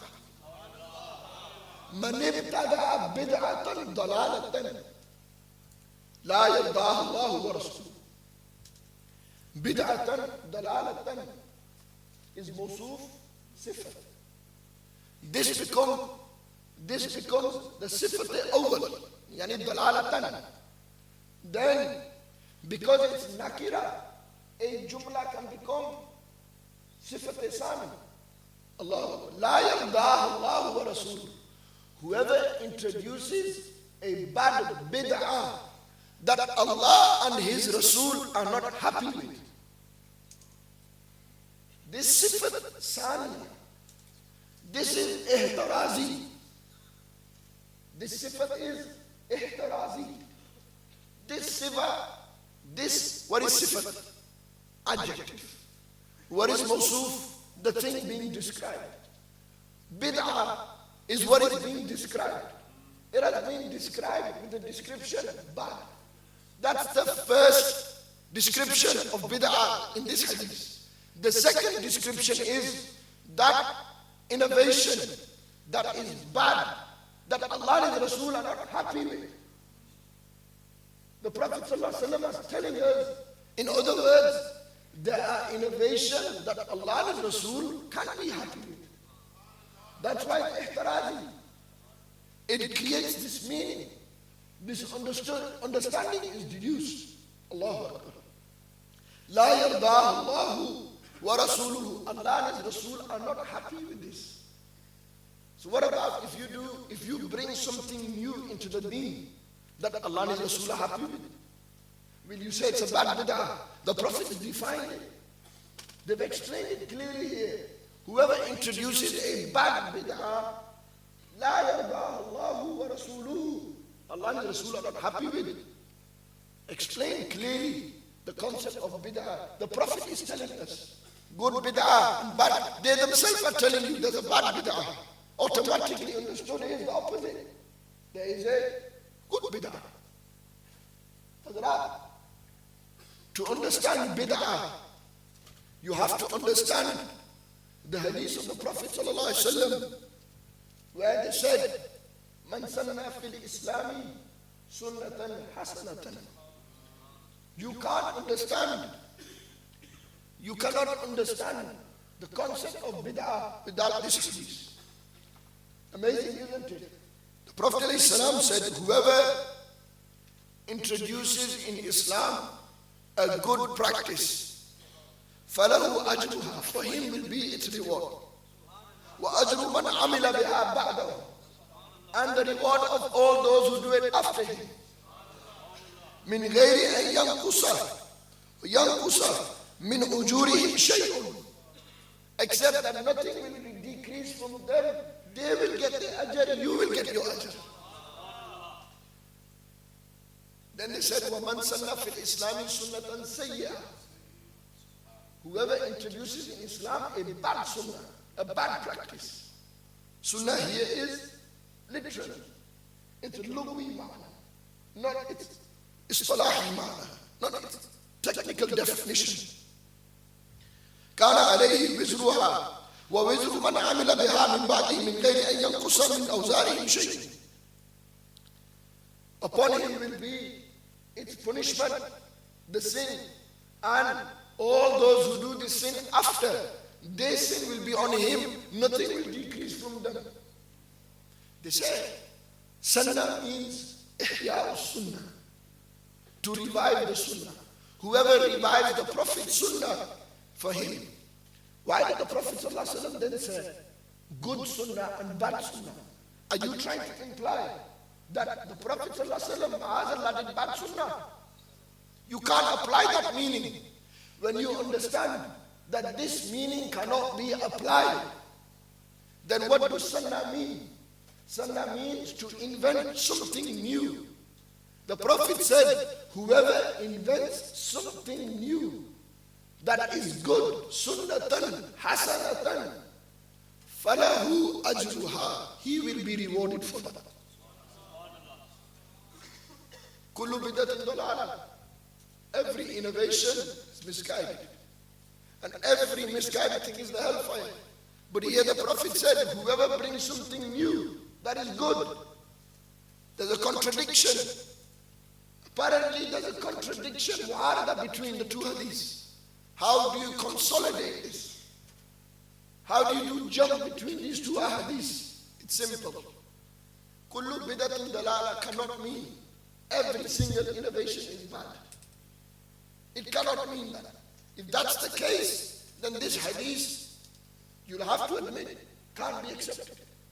Because we accept this hadith and that hadith, we say every innovation that goes against the Quran and Sunnah, that is bad. That innovation is bad. He mentioned in his second video, Man ahdasa fi amrina ma laysa minhu wa ma laysa fihi fahuwa raddun yani mardud. Whoever introduces in this matter of ours ma laysa minhu, that was not in it, that is not in it, fahuwa raddun. He said, what does ahdasa mean? Ahdasa means to bring something brand new. Whoever brings something brand new, ihdath, something brand new. Look, they bring Mawlid. Nobody ever did it. It's rejected. You know, has he explained? Ma laysa fihi, in one riwayah, ma laysa minhu yet. What does ma laysa minhu mean? It means whoever brings, introduces, invents. In fi amrina, amrina means deenina. Whoever introduces in our religion, ma laysa minhu, that doesn't have anything to do with our religion. It has no asal. There is no origin. There is no basis, no grounding. Whoever introduces into our religion anything that does not have an asal already in it, yani it's absolutely brand new, the Prophet said that's rejected. That's no good. Question is, what if you bring something that does have basis inside the religion, that is proven in Quran and Sunnah? Are you going to say it's rejected? Let me ask you a question. Have I not proven from the evidences of the Quran and Sunnah that the concept of Mawlid had asal, it has origin in Quran and Sunnah? Has that not been mentioned? Has that been proven? It has, hasn't it? If it's been proven, then tell me, can we apply this hadith to the Mawlid? No. It is injustice. You are doing wrong. You are not explaining the deen properly to the people. You are fooling them and misguiding them. You're taking hadiths, not explaining them.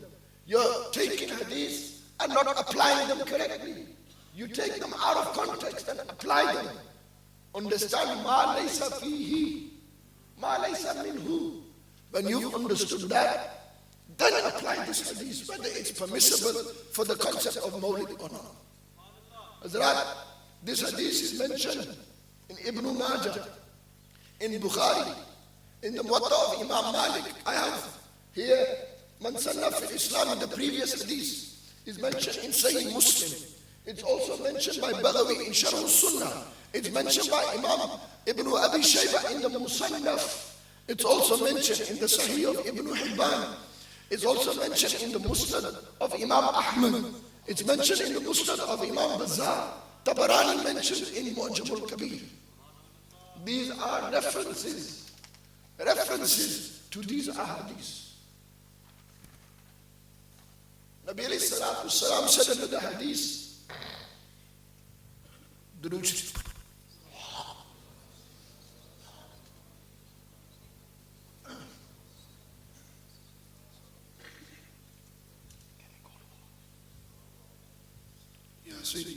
Man sana'a amran ala ghayri amrina fahuwa raddun. Whoever introduces a matter ala ghayri amrina, that is not according to our religion, it's against our religion, fahuwa raddun. The Prophet said ala ghayrina, it's against our religion. It's clear. The Prophet is defining the parameters, the structure of the concept of bid'ah. This was understood by the ulama. How can you then say every bid'ah is bad? Where's Man Sanna fil Islam? What about ala ghayri amrina? What do you say about this? How do you explain this to the masses? You can't pick and choose hadith that suits your manhaj. This is injustice. Injustice to the Quran and injustice to the Sunnah. This hadith is mentioned in the Sunnah of Abu Dawood. We see that. Let me now go on to a hadith which he mentioned of Sayyidina Umar in Taraweeh. It's a big issue for him right now. He disrespected Sayyidina Umar. You know how? Radiyallahu ta'ala anhu. You know how he disrespected? He disrespected in the choice of words he chose. He said Sayyidina Umar's word mean nothing.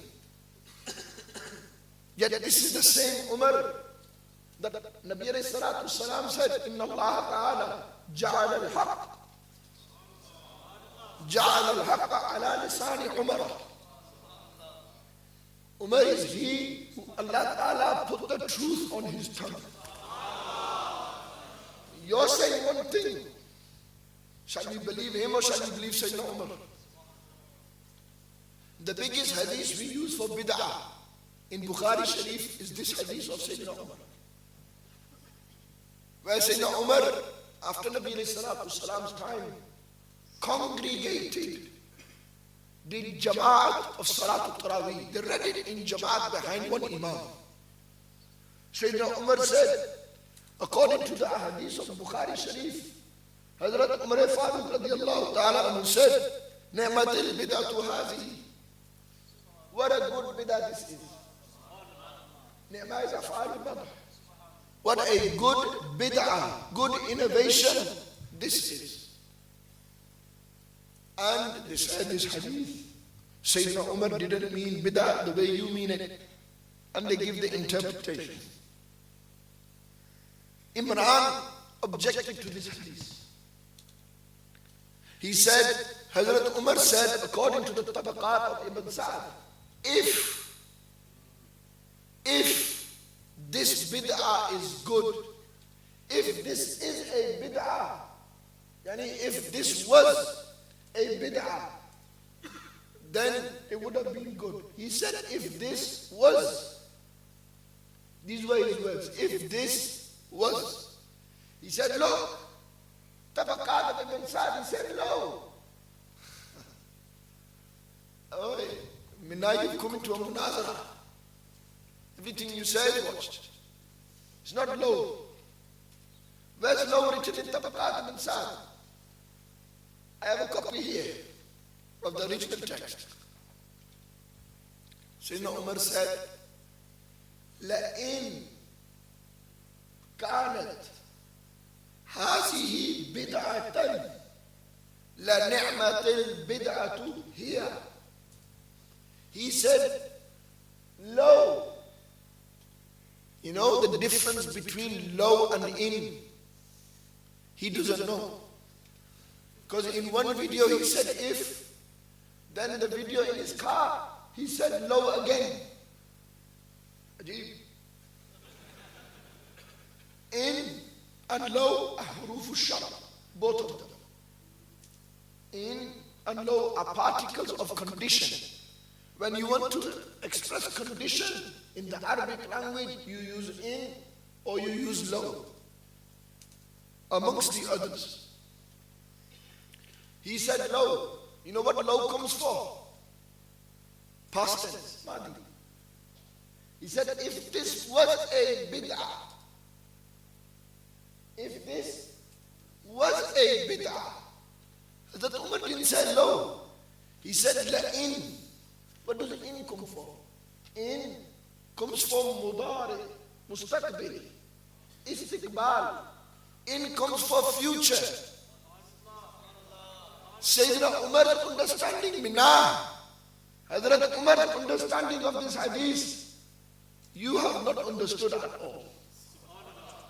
You said, Hazrat Umar said, if this was a good bid'ah, if this was a bid'ah. No, he said, if this is a bid'ah in the future. Hazrat Umar is thinking, you know, they're doing Jamaat, if this is a bid'ah, if this will become a bid'ah. What did he say? What a good bid'ah. He didn't say if this was. He didn't say if this was a bid'ah, it would be a good bid'ah. He's saying if this is, and it's going to be, if this does become a bid'ah. You know who he was telling? Hazrat Umar was telling him. Hazrat Umar is telling him, and the Salafi manhaj, before you get it wrong, attribute lies to me. Before you attribute wrong to me, let me make it clear. I don't use low, I use in. I ain't talking past tense. I'm talking in the future. لَإِنْ كَانَتْ هَذِهِ بِدْعَةً. If this is, or if this will become a bid'ah, people, let me tell you, لَنِعْمَةُ الْبِدْعَةُ هِيَ. What a good bid'ah this is. لَنِعْمَةِ الْبِدْعَةُ هِيَ. What a good bid'ah. I'm telling you, my fatwa is, it's a good bid'ah. Somebody is saying, what? What do you understand? He understands bid'ah is of two types. Good and bad. Are you going to follow him? Or are you going to follow Sayyidina Umar? He's attributing lie to Hazrat Umar. Look, the Arabic language doesn't lie. I have Kafiyat ibn Hajib here. We have the Shara Mullah Jami here. Shara Jami here. Mullah Jami here. Mullah Jami mentions it here as well. Mullah Jami mentions it here. وَمَعْنَاهُ أَنَّهُ إِن لِلْإِسْتِقْبَالِ. It comes for the future. Jami, the highest level of book in Arabic like grammar. Mullah Jami Sharaf.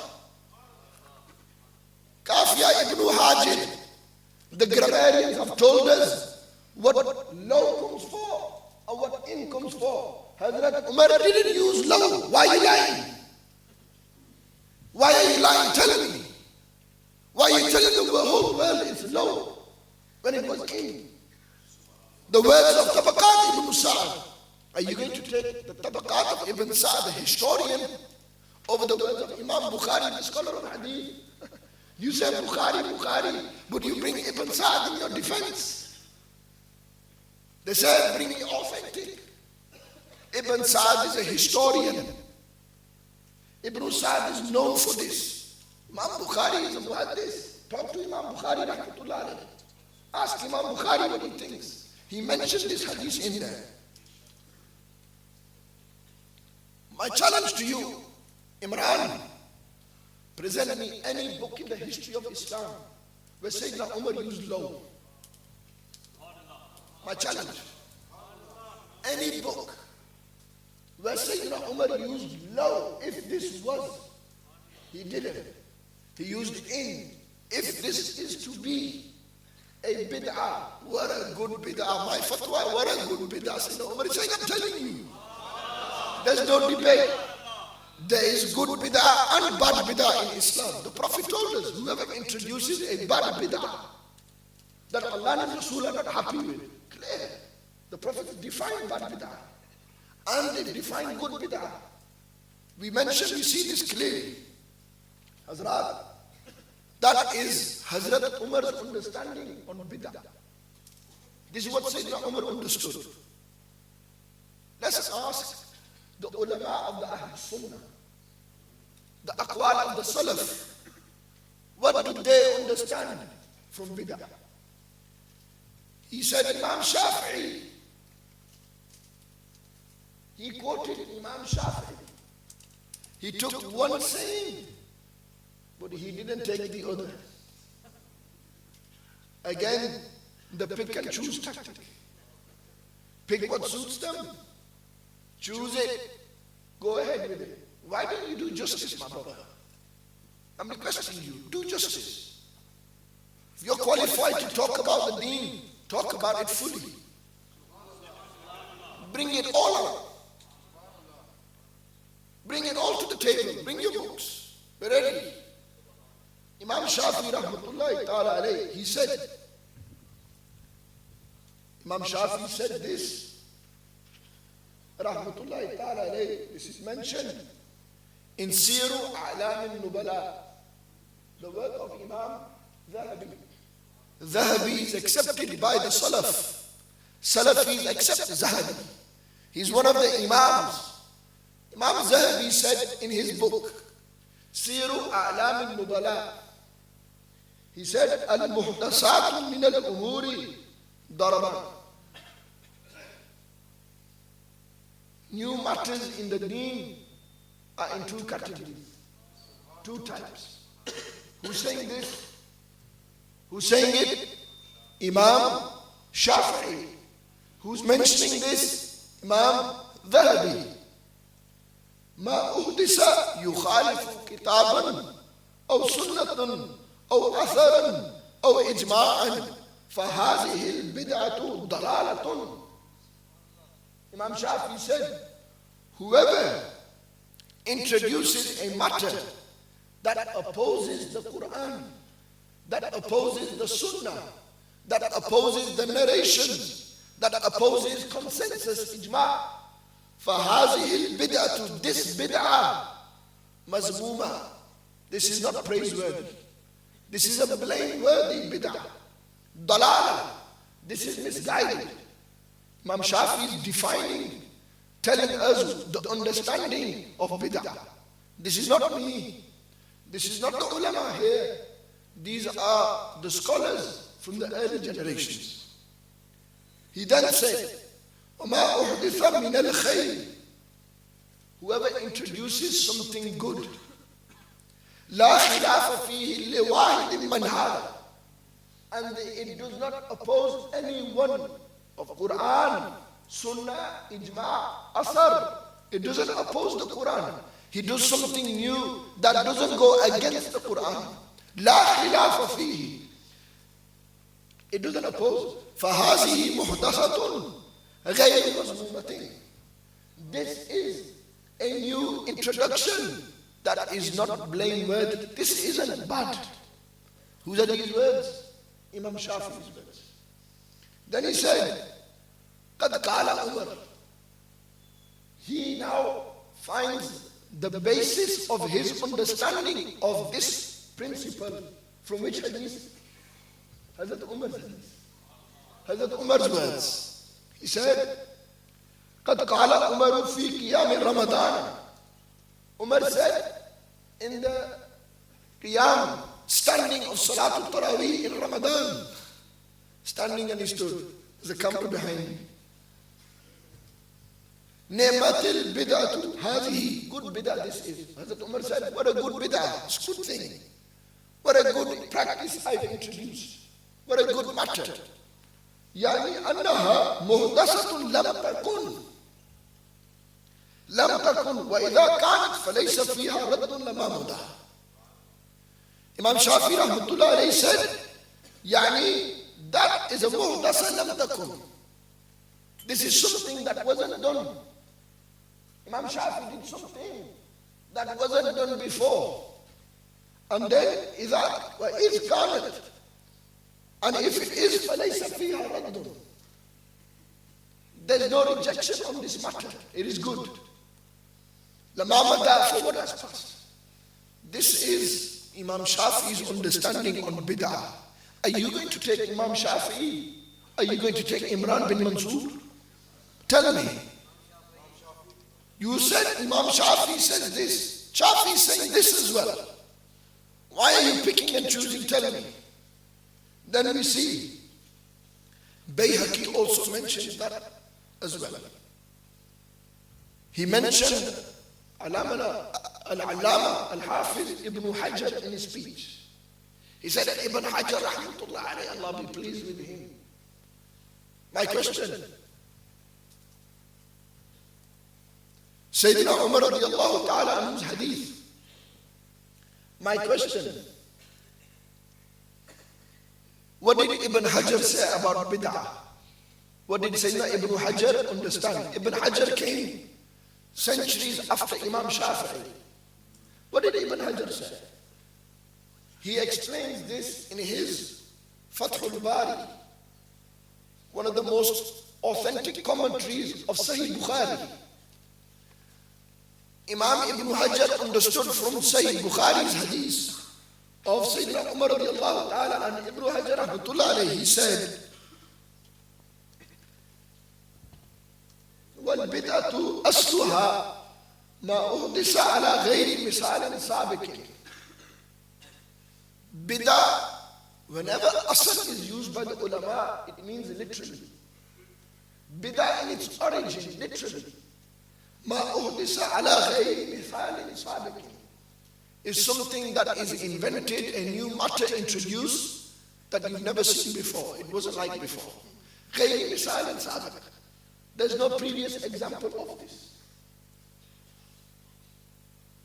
Then he said, وَتَطْلُقُ فِي الشَّرْعِ فِي مُقَابِلِ السُّنَّةِ.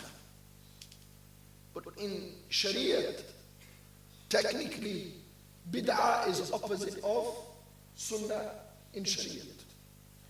He then said, فَتَكُونُ مَزْمُومَةً. That is bad. The bid'ah that has no origin in sunnah, that opposes Quran and Sunnah, that is bad. He continued. He said, what tahqiq? But the truth is, the reality is about this issue. أنها إن كانت مما تندرج في الشرع فهي مستقبحة. إن كانت مما تندرج تحت مستحسن في الشرع فهو حسنة. And if what he is doing, this bid'ah, if this comes under the sunnah, if it is established in the asl, if it is proven, تحت مستحسن في الشرع, يعني there's istihsan, there is good of it inside the sharia, good mentioning of what he's doing in the sharia, فهي حسنة. Ibn Hajar said, my fatwa, it's a good bid'ah. Then he said, وإن كانت, and if it is مما تندرج تحت مستقبح, if it is under تحت مستقبح, if it is under kabir, it is bad. There is no asl for it in Sharia. في الشرع فهي مستقبحة, then it is bad. If you do something new in Islam that has no basis in the Quran and Sunnah, then it is bad. If you do something that is proven, its origin is from Quran and Sunnah, and it can be proven, that's good. There's nothing wrong with that. He then said, وَإِلَّا, and if not, فَهِيَ مِنْ قِسْمِ الْمُبَاحِ. It goes into the category of mubah, permissible. No sword, no reward, no punishment. And then he said, وَقَدْ تَنْقَسِمُ إِلَى الْأَحْكَامِ الْخَمْسَةِ. It's divided into 5 categories. Ibn Hajar said, bid'ah then would be divided into 5 categories. Ibn Hajar said 5 categories. You say everything is bad. You say Ibn Hajar, may Allah be pleased with him. Certainly may Allah be pleased with him. He understood Sahih Bukhari. He understood the alfaz of Sayyidina Umar radiallahu ta'ala anhu better than me and you. He was an alim of another level. Ibn Hajar al-Asqalani rahmatullahi ta'ala. We see. What does Imam Nawawi say? Imam Nawawi is accepted by them. Shafi is accepted by the Salaf. Imam Ibn Hajar, may Allah be pleased with them. They are all accepted. What does Imam Shafi, what does Imam Nawawi say? You know Riyadh al-Salihin, the Arba'in, these 2 books, they get published and distributed free in Saudi Arabia. Riyadh al-Salihin is distributed free in Saudi Arabia. What does Imam Nawawi rahmatullahi ta'ala alayhi say about this issue? And with Imam Nawawi, let me ask you what the great Al-Izz Ibn Abd Salam, the great Izzuddin Ibn Abd Salam, you know Izzuddin Ibn Abd Salam, you know who he was? He was given this title that I've never heard for any other alim. You hear Sultan al-Awliya, don't you? He is Sultan al-Awliya, he is Sultan. He was Sultan al-Ulama. Sultan means king. He was the king of scholars. Izzuddin Ibn Abd Salam, authority, no dispute. They accept him, we accept him. Let's ask Izzuddin, what does he think? Let's ask Imam Nawawi. قال الإمام عز الدين ابن عبد السلام ونقله عنه الإمام الحافظ محي الدين النووي في تهذيب الأسماء واللغات. Izzuddin ibn Abd Salam said, Imam Nawawi has mentioned this and the naqal of this from the book تهذيب الأسماء واللغات. قال النووي هناك. Nawawi said there. قال الشيخ الإمام المجمع على جلالته. Allahu Akbar. Look at the titles Imam Nawawi uses. He said, the Shaykh, the Imam, the one who his greatness is agreed. Everyone acknowledges how great he is. Al-Mujma'u ala jalalatihi. The maqam of this man is not disputed. وتمكنه من أنواع العلوم وبراءته. This man is firmly grounded in the sciences of the religion. This man has such depth that very few had like that. His name is Abu Muhammad, the father of Muhammad. Abdul Aziz, that's his name. Ibn Abd Salam. Abdul Aziz ibn Abd Salam, rahimahullah wa radiya anhu. Allah send shower mercy on him and be pleased with him. Fi akhir kitab. He said at the end of his book, Al-Qawaid. The book's name is Qawaid. Who's? Izzuddin ibn Abd Salam. He said, Al-Bid'atu munqasamatun ila wajibatin. Bid'ah is divided into wajib wa muharrama, haram, wa manduba, mandub, preferable, wa mubah, permissible. Izzuddin ibn Abd Salam and Nawawi have told us bid'ah is divided into categories. Not every bid'ah is bad. If it was, are they wrong? Are these scholars wrong? You said, I don't take knowledge from this Imam, it's from today. We go to the scholars of the past. We don't take it from you too. We go to the scholars of the past. I've brought the scholars of the past for you. I mentioned to you Nawawi. I mentioned to you the maqam of Izzuddin ibn Abd Salam, Ibn Hajar al-Asqalani. I mentioned to you the qawl of Imam Shafi'i. Now let me mention to you the one you love the most, Hafiz ibn Kathir. What did Ibn Kathir understand from bid'ah? What did he say bid'ah means? Allahu Akbar. Ibn Kathir, under the verse, Badi'us Samawati wal Ard, he said, فإن كل محدثة بدعة والبدعة على قسمين تارة تكون بدعة شرعية كقوله فإن كل محدثة بدعة وكل بدعة ضلالة وتارة تكون بدعة لغوية كقول أمير المؤمنين عمر بن الخطاب رضي الله تعالى عن جمعه إياهم على صلاة التراويح واستمراره نعمة البدعة هذه. The words of Hafiz Ibn Kathir in his tafsir Ibn Kathir about what bid'ah means. He said, bid'ah is divided into two categories. Sometimes it's bid'ah shara'i. What is that? Where the Prophet ﷺ said, indeed every new matter is an innovation, and every innovation is misguided. And sometimes it's bid'ah lughawi, bid'ah, linguistic bid'ah. Like Sayyidina Umar's qawl, radiyallahu ta'ala anhu, when he put all of the people together in Salatul Taraweeh and istimrari, it continued. He didn't say it's bad. Imam Hafiz Ibn Kathir, he said bid'ah is of two types. Izzuddin ibn Abdus Salam said bid'ah is of 5 types, 4 types. Nawawi mentioned 5 types. Shafi mentioned 2 types. The point is, there's no one type of bid'ah that is just bad. The scholars understood bid'ah can be divided into categories. This is what Al-Minhaj fi Sharh Sahih Muslim ibn Hajjaj, if we get the Minhaj as well, we can see what Imam Nawawi rahmatullahi ta'ala alayhi has said about these matters as well. You can see it in his Minhaj Sharh Sahih Muslim ibn Hajjaj. I've got another challenge for him. This is my 3rd challenge. I've got 4 challenges left. I've done 2 hours. He took a year to do 2.5 hours.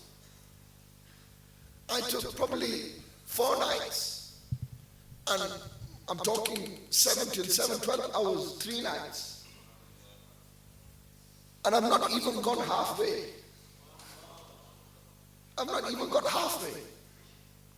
Telling you it's about 5 hours long. Fatimi issue, mas'ala of tarq, all the contentious points, the conclusion, and the challenges I have for him.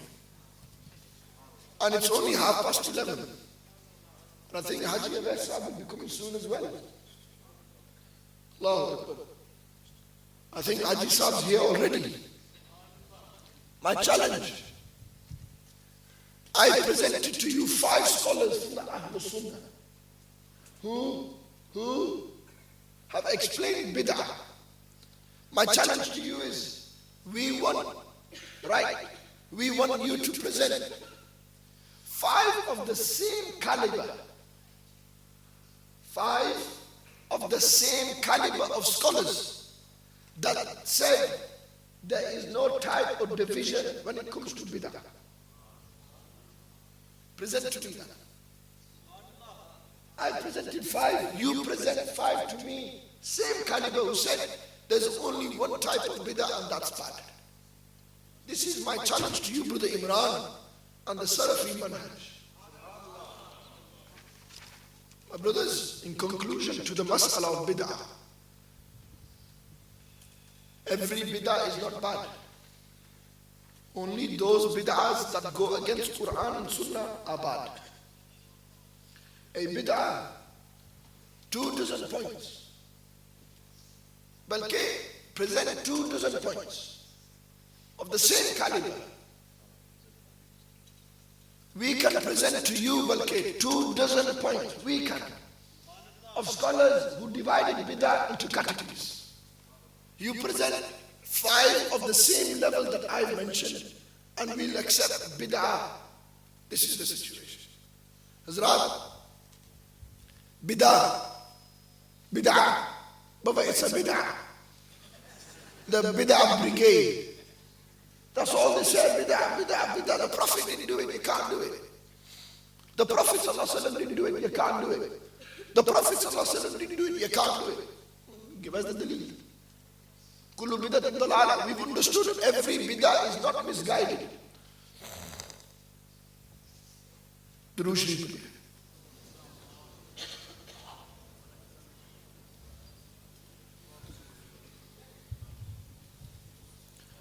Every bid'ah that contradicts the Sunnah and Quran, against that is misguided. That is bad. We accept that. But every bid'ah that is proven from Quran and Sunnah, that bid'ah is not bad. It's good. The point is, if you do something that has an origin inside Quran and Sunnah, then it is allowed. It is permissible.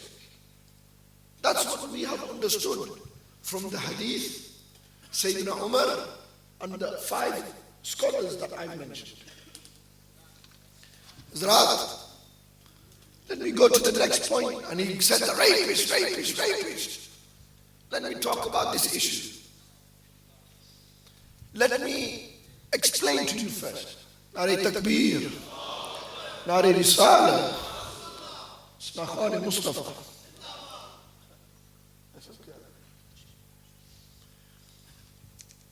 Fatimis. He said Fatimis were the one who introduced the Mawlid.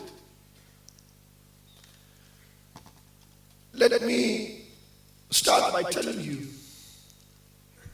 we follow the Quran and Sunnah. We don't follow Fatimis and we don't follow Malak Muzaffar al-Kukuburi. We don't follow these people. What do we follow? Quran and Sunnah. Let me just touch on this issue. And I think I'm going to have to stop my speech and do this another time. We can arrange same place, same time next week. I might send Parvez in his Rolls Royce to go and pick him up. I might have to do that. He might actually turn up. He made an excuse, Bradford. It's too far. Well, one of his guys said it's too far.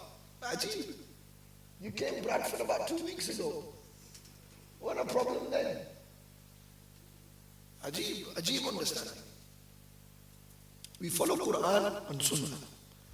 Fatimis were who? Those who claim their lineage went back to Sayyidah Fatima radiallahu ta'ala anha.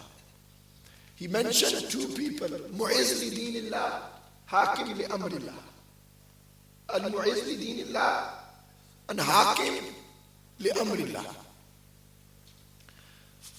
Bring a chair for Haji Sahib. No. Bring it for him. Let me mention some points. Fatimi started in Egypt the practice of Mawlid. But as what? As a national day of rejoice. They made it into a national day of rejoice. It's impermissible. In Mikrizi's book, tell me.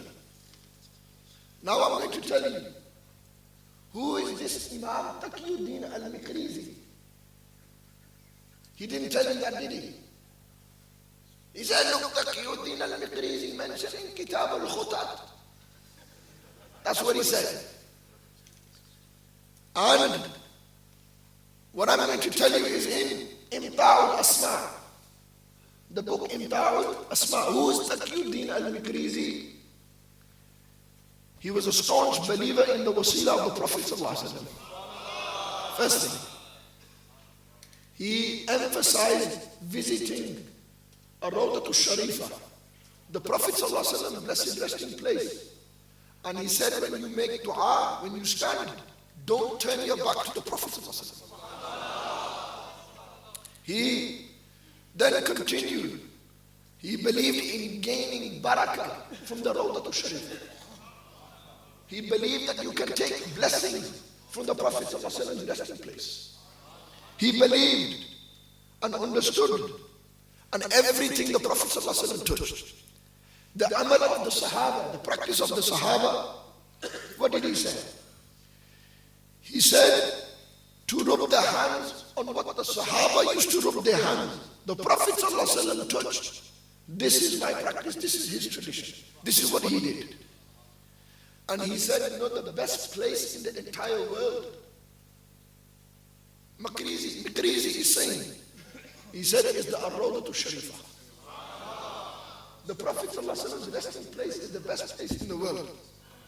Minna tell me, Imran, you're bringing a Sufi scholar for your manhaj when your manhaj rejects Sufis.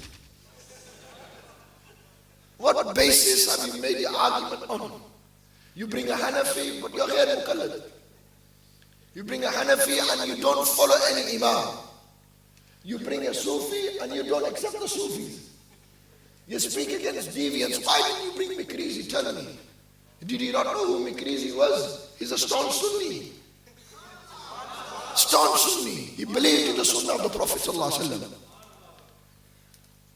My challenge, again, from this book, prove Mikrizi said Mawlid is impermissible.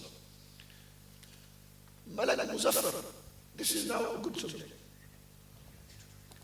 He said, Malak Muzaffar, the King Muzaffar of Irbil, he said about him that he was split in personality. 1 minute he's generous, next minute he's a tyrant. Do you know Muzaffar Malik? This individual was the brother-in-law of Sultan Salahuddin al-Ayyubi.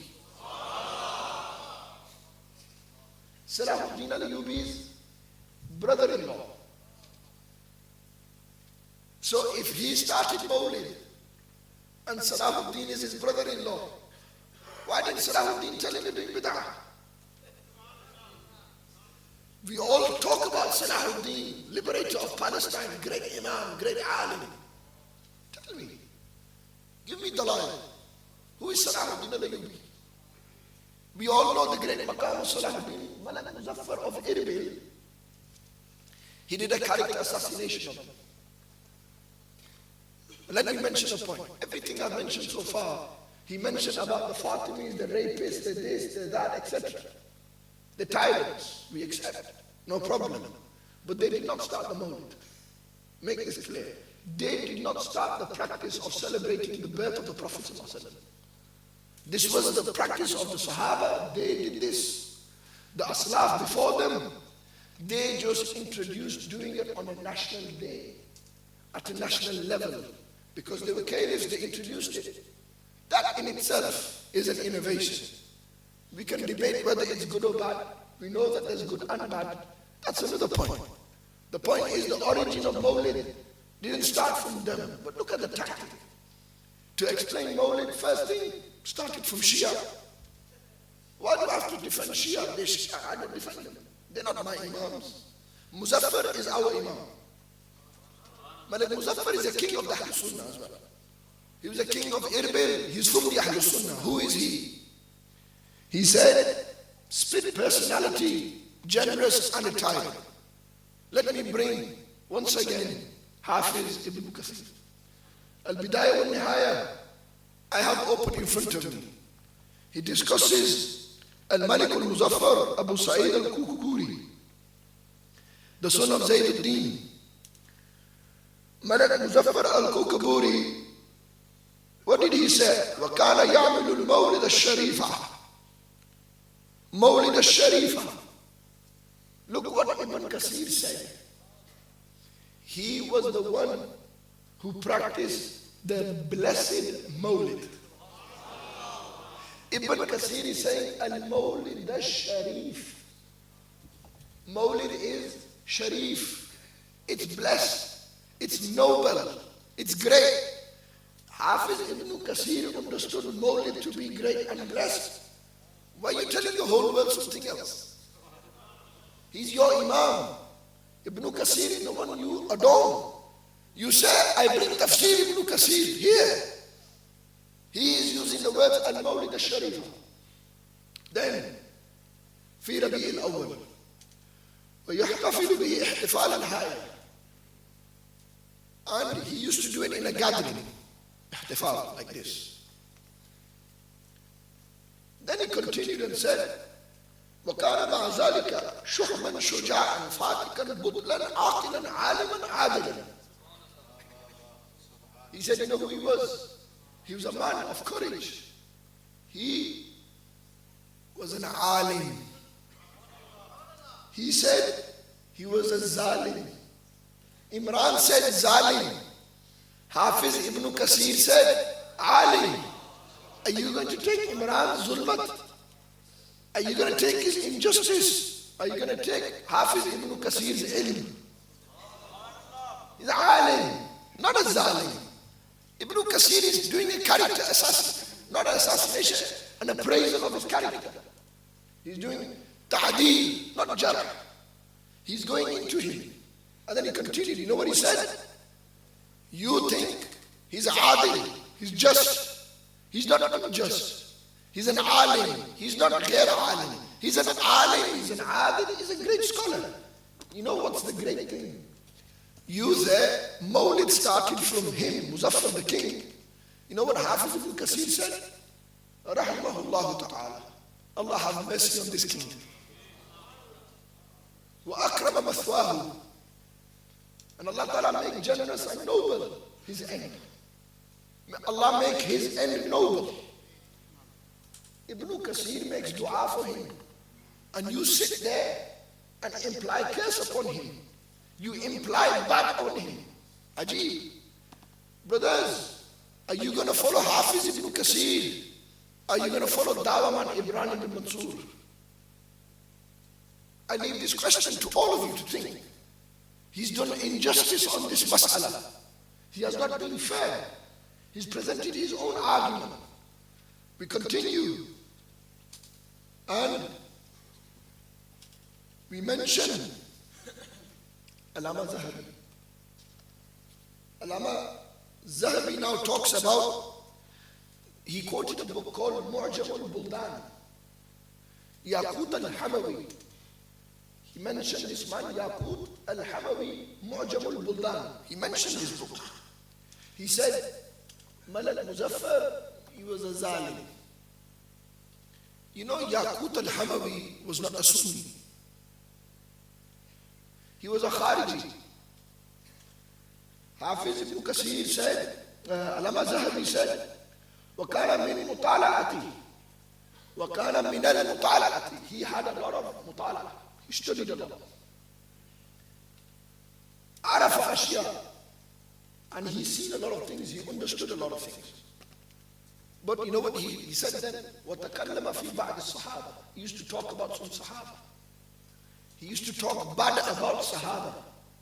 He was as against the Al of Rasulullah sallallahu alaihi wasallam. When you have somebody who has prejudice to the Prophet sallallahu alaihi wasallam's family, do you not think an individual who runs from one end to another end, seeking safety and sanctuary?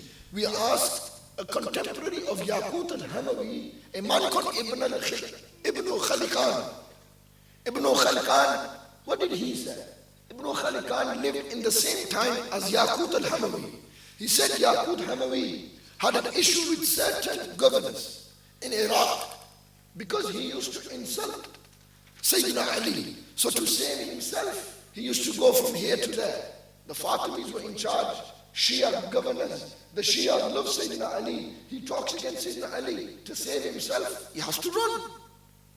This same individual then is attributing what to Mullah Muzaffar, the King Muzaffar. And then we see Wafayatul A'yan. Wafayatul A'yan, the book that is mentioned here, Ibn Khalaqan, what did he say about Malik Muzaffar? Yaqut Hamawi spoke about Malik Muzaffar said Zalim. Ibn Khalaqan spoke about Yaqut al-Hamawi and said the guy used to run and flee. Obviously he's going to lie about Malik Muzaffar. He was scared of him. And then we see that Ibn Khalaqan, he said about Malik Muzaffar, regarding the personality of Malik Muzaffar, he performed such extra generosity that has not been heard before. Nothing was more beloved to him than sadaqah. He was that individual that every day he would distribute large amounts of bread to the people to serve them. He was that individual, he would give clothes to the poor people in various cities around the world, around the country. He set up centers to take care of orphans and widows. He was that individual who would, every Hajj, he would take thousands and thousands of gold coins and he would spend them on the needy people in Hijaz. He was that individual who would abundantly shower generosity on fuqaha and muhaddisin. On the Mawlid of Rasulullah, he would make a grand feast, loads of food, and he would feed everyone. He was morally upright and a humble man. He followed the Ahlul Sunnati wal Jama'ah. After all of this, Ibn al-Khalaqan, he said, I have absolutely not exaggerated what I have said in the description, and yet more can be written about the greatness of this man. Ibn al-Khalaqan, he was a contemporary of Malik Muzaffar and Yaqut al-Hamawi. Yaqut al-Hamawi is prejudiced against him, and Ibn al-Khalaqan, he gives a just account on the personality of Sayyidina Malik Muzaffar rahmatullahi ta'ala alayhi. Hazrat, this I have in front of me here. It's mentioned, everything is clear. We see that this accusation that he makes against us, that the Mawlid started from these people. No. The Mawlid didn't start from the Fatimis or Malik Muzaffar.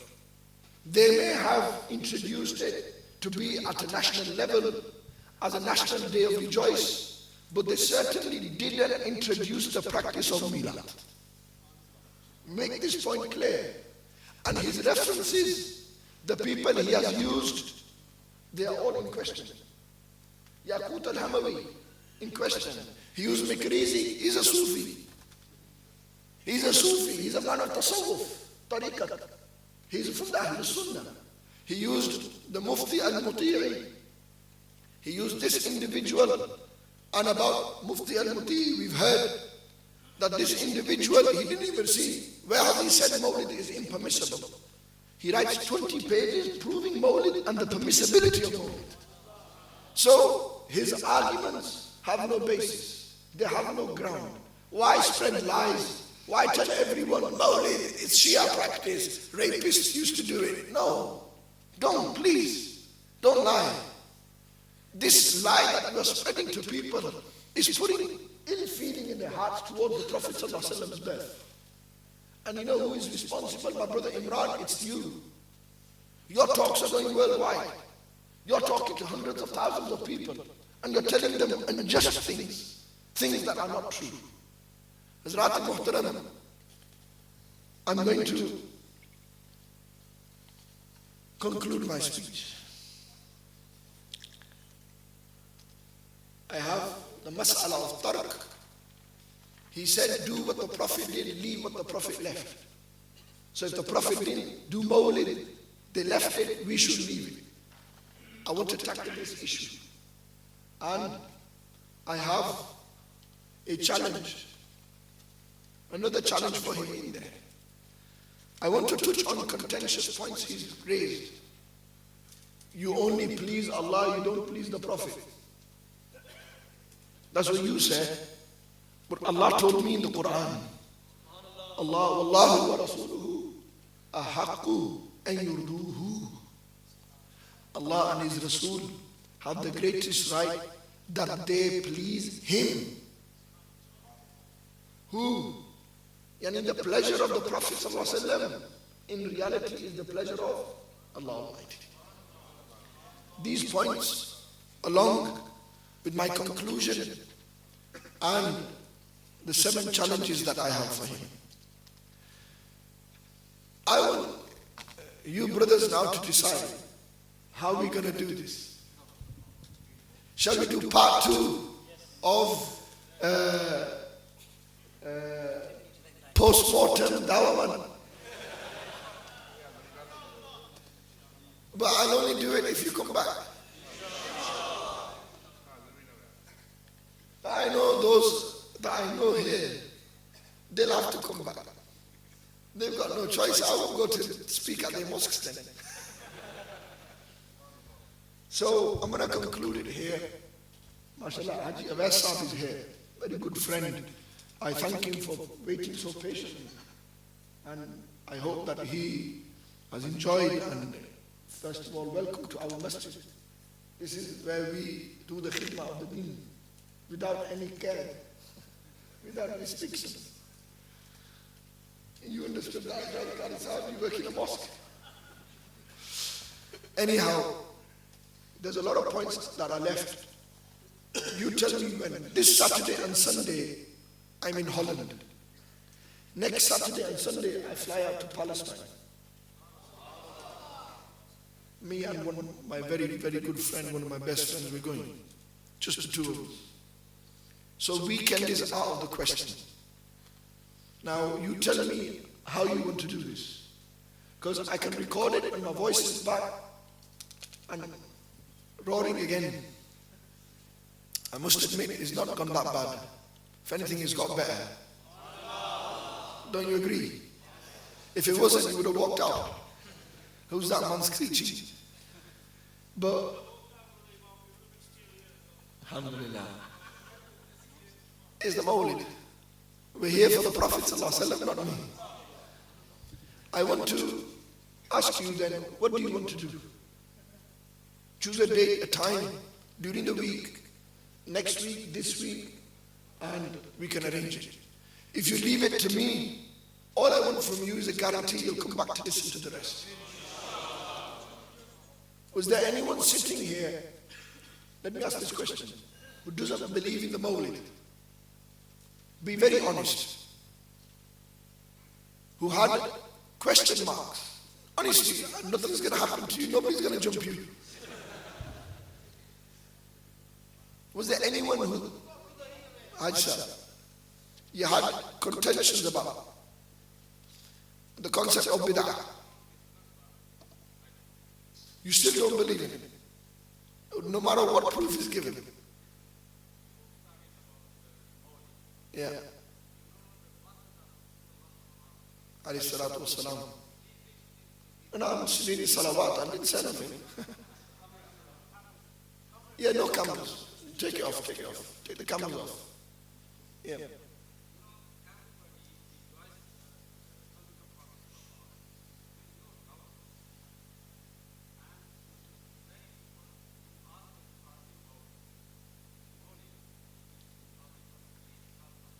Rabi al-Awwal.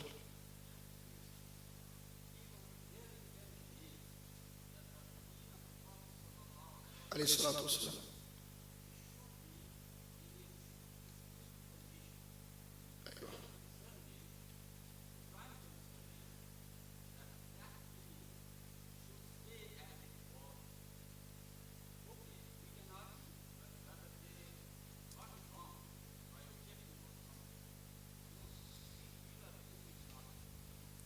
You know, shall I tell you, and this is my answer, you know why I did this talk? Everyone is saying you're wasting your time. Do you know why? We have never said to those who don't do Mawlid, do Mawlid. Do it or don't do it. We don't force you.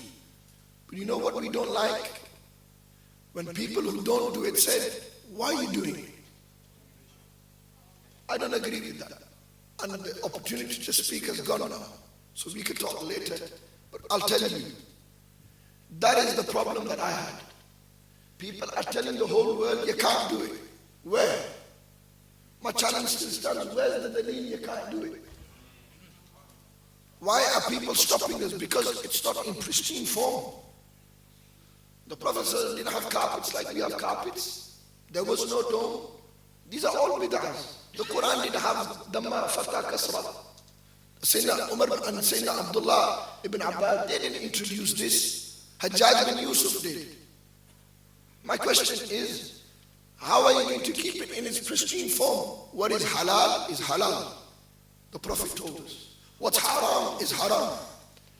Is Mawlid in haram? There's nothing. You can't prove haram from a sheikh's call.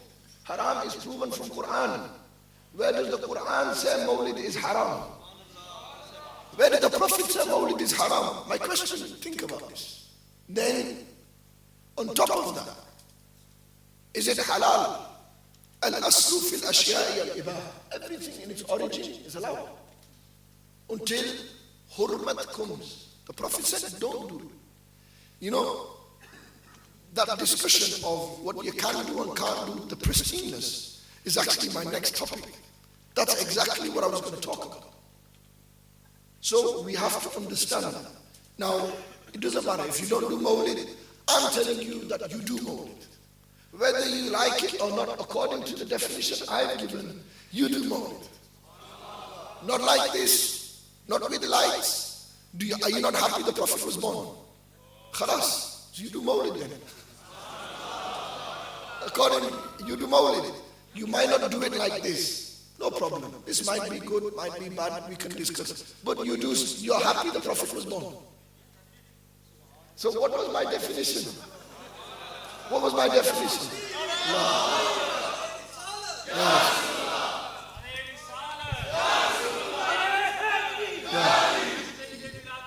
You know what? My brother, with respect, you can nod your head as much as you like in disagreements, but you have to accept it. You love the Prophet, don't you? You love his birth, don't you? You believe he was born, don't you? You're happy he was born, don't you? Did I not say that Mawlid means to be happy at the Prophet's birth? I said that, didn't I? So according to my definition, you do Mawlid, don't you? See, you can't deny it. You can't deny it. Are you going to say no? You can't say no. Anyhow, leave that. We'll discuss it another time.